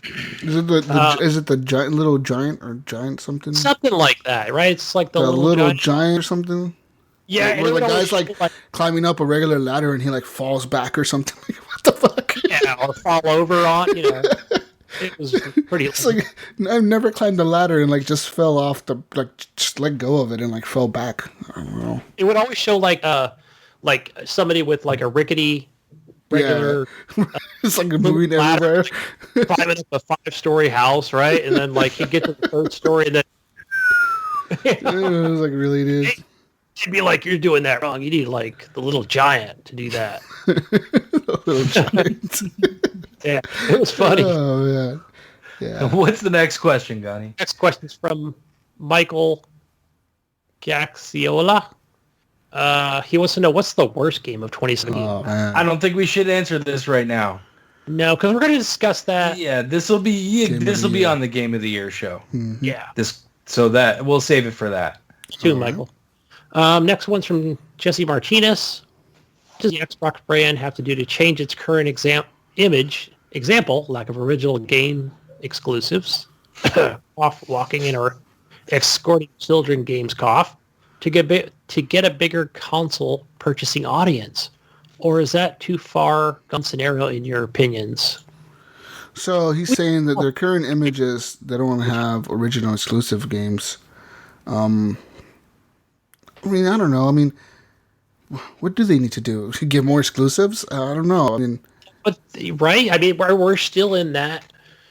We need them to pick up the pace. That's for sure. Like let's. They need to do what Sony does and say fuck Phil Spencer's plan of announcing a game at E3 and having it released within 3 months or 6 months or whatever the fuck he said last year, and just go out there and just show everything. Fuck it. Just start showing shit from 2025. No, I don't want to see that. 2027. I don't want to see that. Why not? Sony does that shit. Sony does it every. That's why Sony's winning. Because that's why Sony does it. Yes, it is. Sony's out there showing fucking the new Metal Gear, Hideo Kojima, baby in the stomach of Norman Reedus bullshit. I hit a message in Games there. that are going to be out until fucking 120 something. I don't want to see that. That's gonna what I'm saying. I want to see that. I want to see. Show me what fucking Forza RPG game you're working on for the Xbox or something in 2021 or something like that. Show me that shit. It won't come out. Show me a teaser.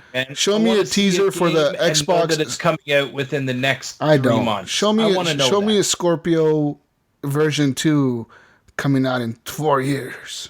I want 2 vapor chambers in there next time.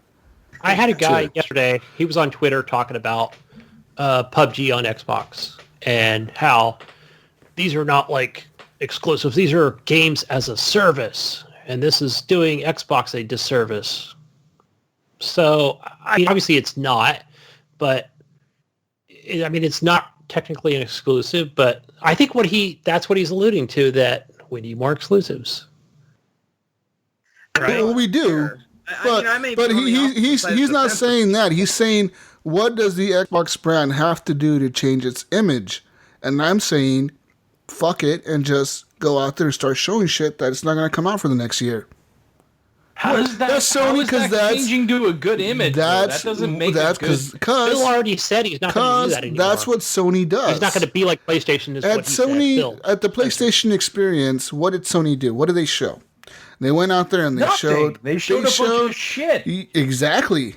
And what gets people hyped? A bunch of shit. So do that, Xbox. Do it. Why not? Don't. Your bullshit. Your bullshit plan of we're gonna show a game 6 months before release and then release it in 6 months. That shit ain't working. So do the other thing that's working. It ain't working. Do what? They should do like PlayStation and show. Yeah. Why not fucking show fucking Halo 6 coming in 2019? And fucking Master Chief out there fucking stabbing people in the head and punching people. Exactly. And fucking come out and show like Marcus Phoenix coming in like super old this time, like super, super old. And like ripping shit out. I'm in a wheelchair this time. And I got a fucking chainsaw in my wheelchair. And he's fucking around and fucking. And these motherfuckers are fucking with my tomatoes. My tomatoes. And just have it say that, my tomatoes, and like chainsawing people. And then like fucking have Master Chief drop in the game too. Like Master Chief and Gears of War, they're both coming at you at the same time. And then have like fucking Cuphead 2. Cuphead, like, show a trailer for Cuphead 2, because why not? Because fuck it. Cuphead 2 is coming too, guys. We're showing a trailer for that. 2025. Don't give a date. And then turn around. Everybody on their toes and guessing. And then turn around and show a trailer for Crackdown 4. Crackdown 3, plan, guys. Even though Crackdown 3 hasn't released, show a trailer for Crackdown 4, because fuck it. We're doing it. We're fucking Xbox. We're the most powerful system that we can show shit 5 years ahead of time. Crackdown 3 and announce Crackdown 4. No, they should call it Crackdown 4 in parentheses 3. Bitches. And just show that. Like, fuck it. We don't care. We're Microsoft, motherfuckers. Fuck you, Sony. And then, like, show just random shit, man. Just random things like Cuphead 2, Halo 6, fucking Gears of War, the new one. The best plan. That's the best plan. You know what, Ryan? That's an American plan. That's how America wins. Number one. We're gonna win.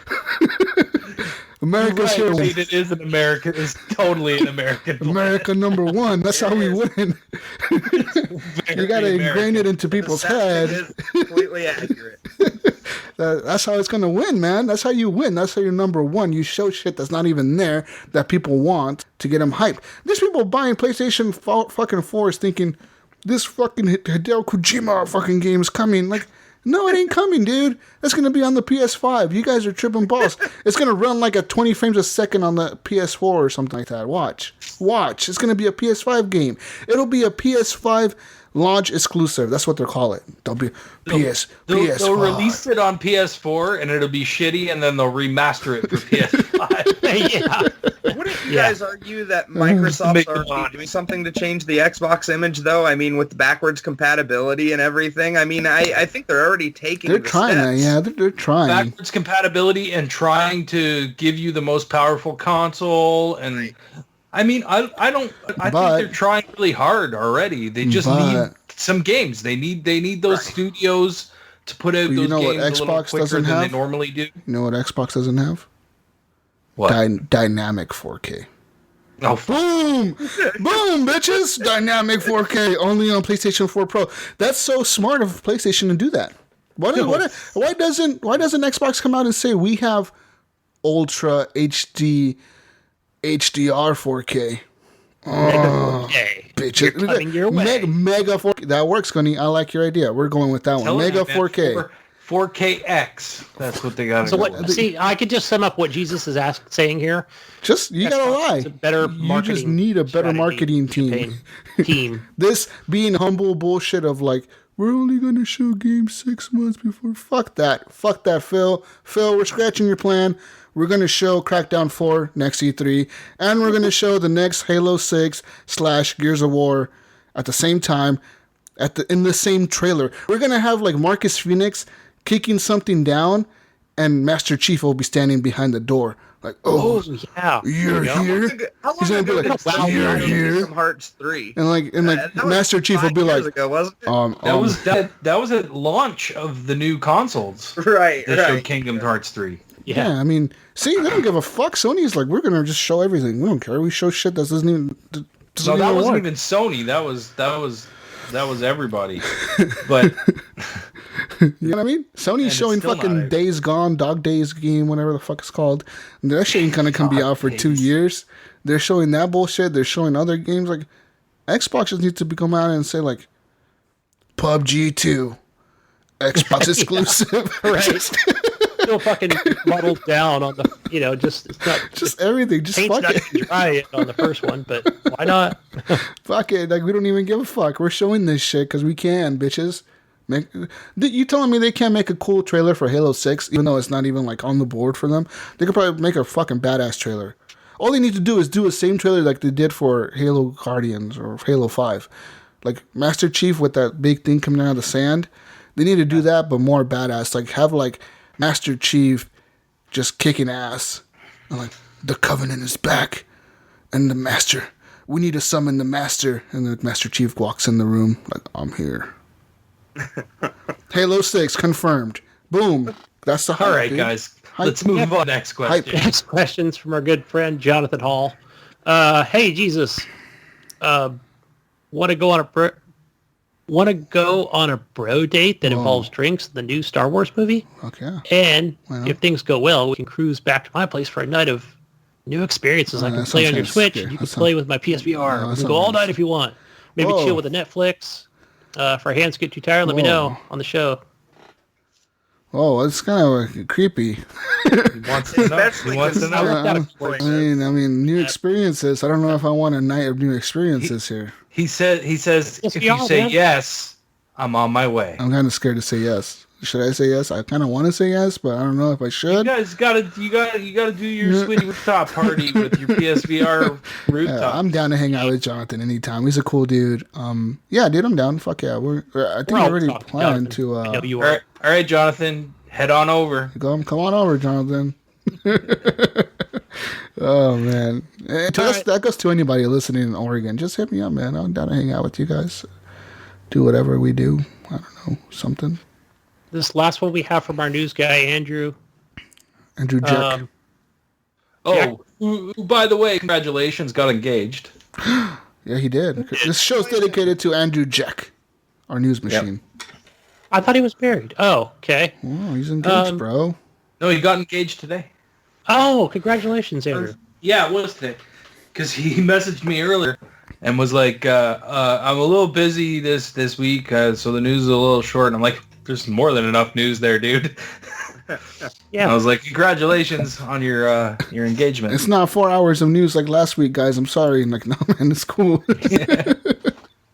But what's his question? This is what you are getting each other as a gift exchange using a video game character.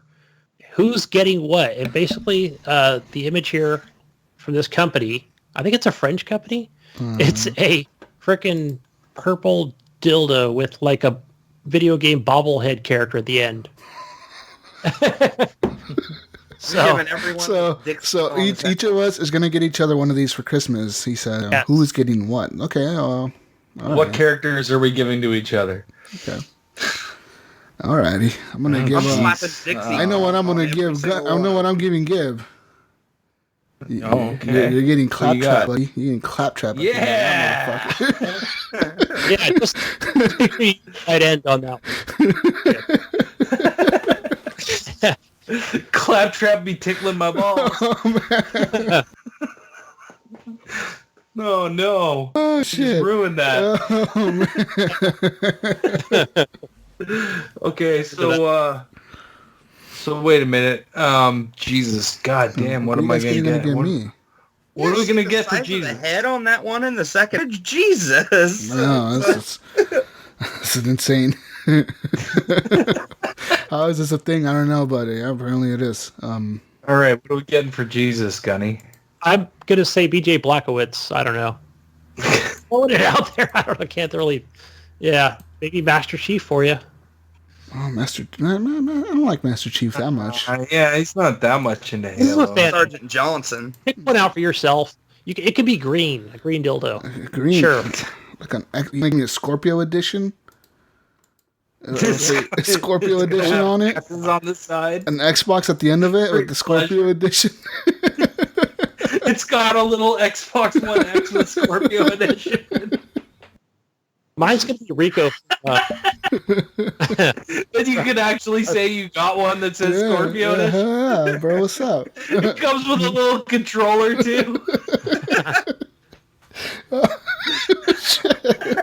Oh, man, this is insane. What are we going to get Gunny? What are we getting Gunny, though? What are we getting Gunny? Oh, jeez. I don't know. Lara Croft. Yes, thank you. Lara Croft. Lara Croft, absolutely. Oh, you know what, Gary? Can you buy? They're on here. You could buy a $20 upgrade. $20. So what are you gonna attach to it? Yeah, no, the $20 upgrade so it vibrates. Ooh. Oh, I was hoping it came with another one for like your ass. When I was hoping for an extra extension on there. Extension, double. Oh man.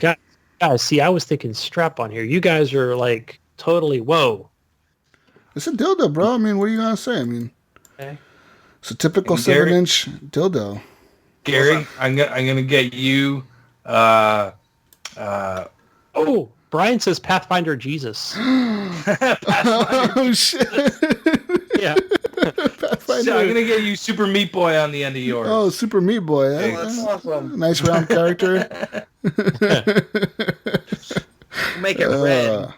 And for Eric, we're going to get, of course, either Marcus Phoenix or the chainsaw from Gears of War at the end of that thing. Yeah, no. It just got to be the gun. Just the gun. Lancer, hold the Lancer and... Yeah, the Lancer. Yeah, fuck yeah. That got pretty crazy. Turn your dildo into a Funko Pop. There you go. Collectible editions. One of those with a Donkey Kong head on it would actually be pretty awesome, too.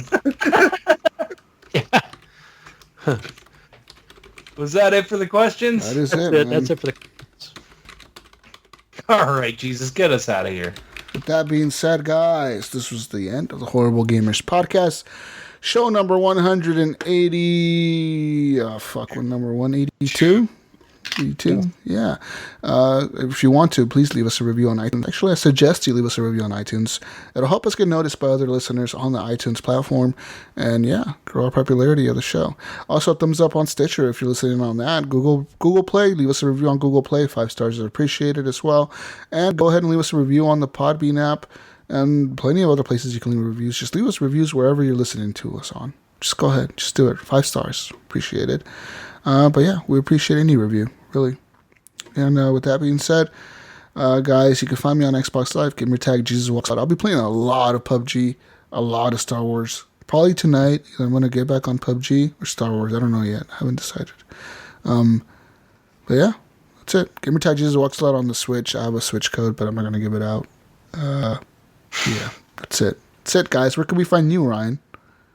You can find me on Xbox Live, Steam, and PSN under Gib8777. I'm going to be playing Pinball FX on Xbox One. Switch. Get into those tournaments.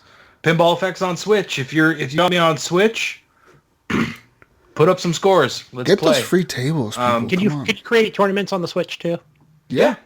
Same game. It runs right? exactly the same. Yeah. Everything runs the same. The only difference is it has portrait mode, which is kind of, and the HD rumble. That's the features for the Switch. And they don't have as many tables. There's only 30 available on the Switch. Yeah. And there's 70 only on the Xbox $50 worth of extra content you can buy on the Switch. Yeah. But hey, they're giving you free tables, so cool. I mean, at least you can get in there and try it and decide whether you want to buy a pack of tables or not. You know what I mean?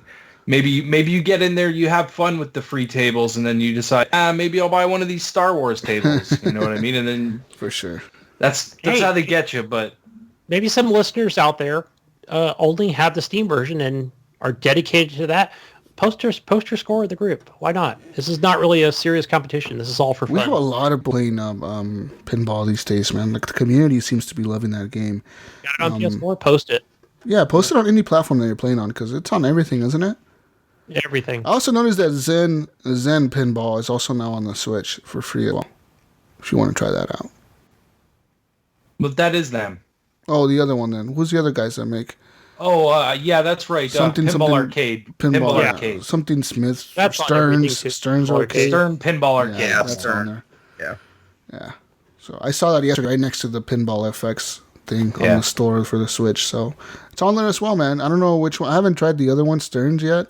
I don't know if it's better. That's all real life tables. Okay. So there's like no other tables that are you can actually go to fucking place and actually play them. I'm gonna have to check that out. It sounds cool. But yeah, guys. Find me on Xbox Live. Gamertag, Gunnychief, Xbox Live and Steam. Play some Pinball FX3. I've got that tournament going for Excalibur. No, what is that table that I put up? The Son of Zeus. Zeus. Yeah. The password is. I always want to say Zorn. I don't know why. It's got the Thor sound bites to it. Yeah. It has the guy from the Epic Quest table. He plays Hercules. But it's got a Thor sound. I love that guy's voice. He fucking makes me laugh all the time. Yeah. Password is our Fire My Gamer Tag, Gunnychief. Password is HGP 2017 lowercase. I'll be playing more of everything I'm already playing. Pinball FX, Neo on the PC, on Steam, PUBG, AC Origins, Sea of Thieves until I think Wednesday is when the... I'm going to try Sea of Thieves because I heard there's new changes to the new one. There are more features, I guess. I'll have to check that out. Yeah, I want to get in there and play some more of it too. I'll probably be on there tomorrow for a good while. See if thieving it up. All right, we'll hook up tomorrow then. Don't appear offline, Jesus. I know, that's weird. I don't know why that happened last week. That was so weird. I think once you set it offline, it stays offline. Yeah, I must have. Yeah, you have to. I was trying to hide. Yeah, you have to. It's not like the Xbox 360. You have to actually go back in. I was hiding from Gunny, guys. I'm sorry. Let's play some PUBG, Jesus. Let's do it. Tonight. Let's do it. Duos. Yeah. Get on. Gary, where can they find you, man? King Space Jiggly on Xbox Live is going to be the best place, or your guys' Facebook site. I own every console. I have everything here. It's just I'm not on them that often, so just send me a message. I can jump on anything. Nice. Gary, is that Excite Bike art behind you? Yeah, it's I got some Excite Bike art, some Duck Hunt, and a Zelda. That's cool. Cool. That's I like cool. all three of those. I like your shelf coloring. Yeah. Oh yeah, I painted it like I used a Mario theme, the bright colors. I see that. Yeah, I see Mario back there too. You know. Yeah, there's all kinds of stuff. It's this is more of my retro area though. I have my GameCube and my Wii and my Wii U stuff up there. Yeah, that's all the new stuff's downstairs. I'm too lazy to do shit like that in my room. Like, having to put up shelves and paint them and make them look nice. No, fuck that. I'm too lazy. It took a little while, man. I bet. Oh, guys. All right. Jesus. What's up? What does Gidget say? She says, peace out, Brussels sprouts. We'll see you on the next week's edition of the Horrible Gamers Podcast. Christmas 2017 Super Mega Deluxe Show. Clean your controller and go to bed. Goodbye. Job's done. You hear that noise? You hear that noise, guys?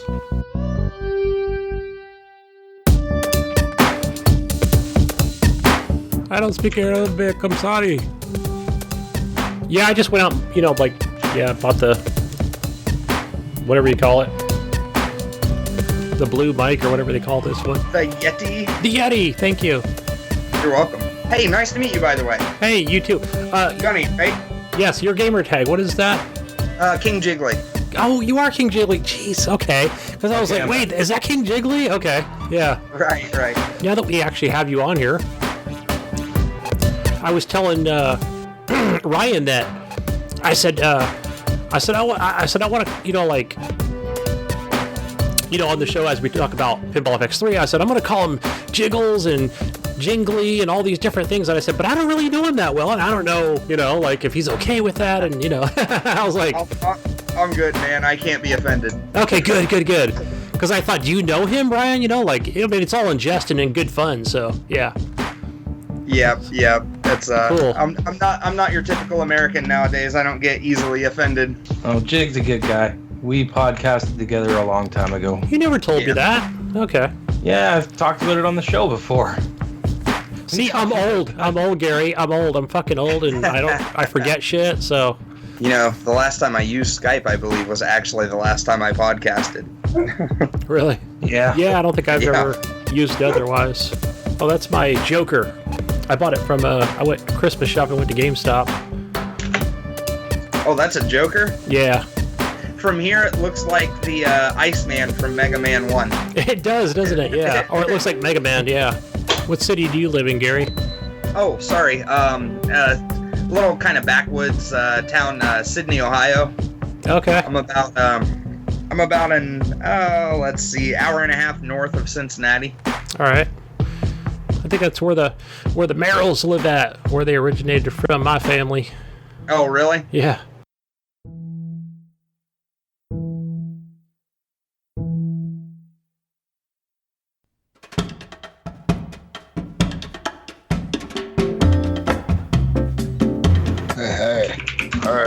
Hey. Hey, Mr. Star Wars Battlefront. What's up, buddy? That game is so good. So good. I was having a blast. Blast from the past. Boom, boom, boom, boom, boom. Oh, Yeah. What happened to Jonathan? His internet's just being shitty, so... I told him to update if that's an issue, if that's the thing, but... I'm gonna watch Star Wars tonight, I think. I'm gonna find the show times. I think Star Wars is going to be a Sunday morning thing for me tomorrow. Oh, nice. I'm gonna take the kid Christmas shopping, get something for the wife. Apparently Jonathan really wanted to be here tonight, Jesus. Yeah. He has a question for you. Did you get the questions yet, Gunny? Yeah, they're in the chat. Jesus, put what you've been playing in the notes. I think there might be another question, Gunny.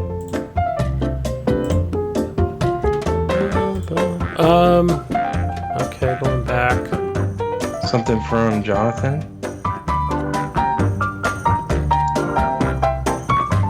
I don't see anything from Jonathan. Oh, No? unless he put Okay. it somewhere else. I don't know. So, Jigs, you took both the tournaments again. You I told you I'm motherfucker. out to become the evil villain of Pinball FX in your community. I want to be the New England Patriots. I'm out. It's my objective. Did you play the new ones yet? I did. I almost had an epileptic seizure when I played the carnival one. That is a very busy fucking pig. It is, huh? It is. A lot of shit going on.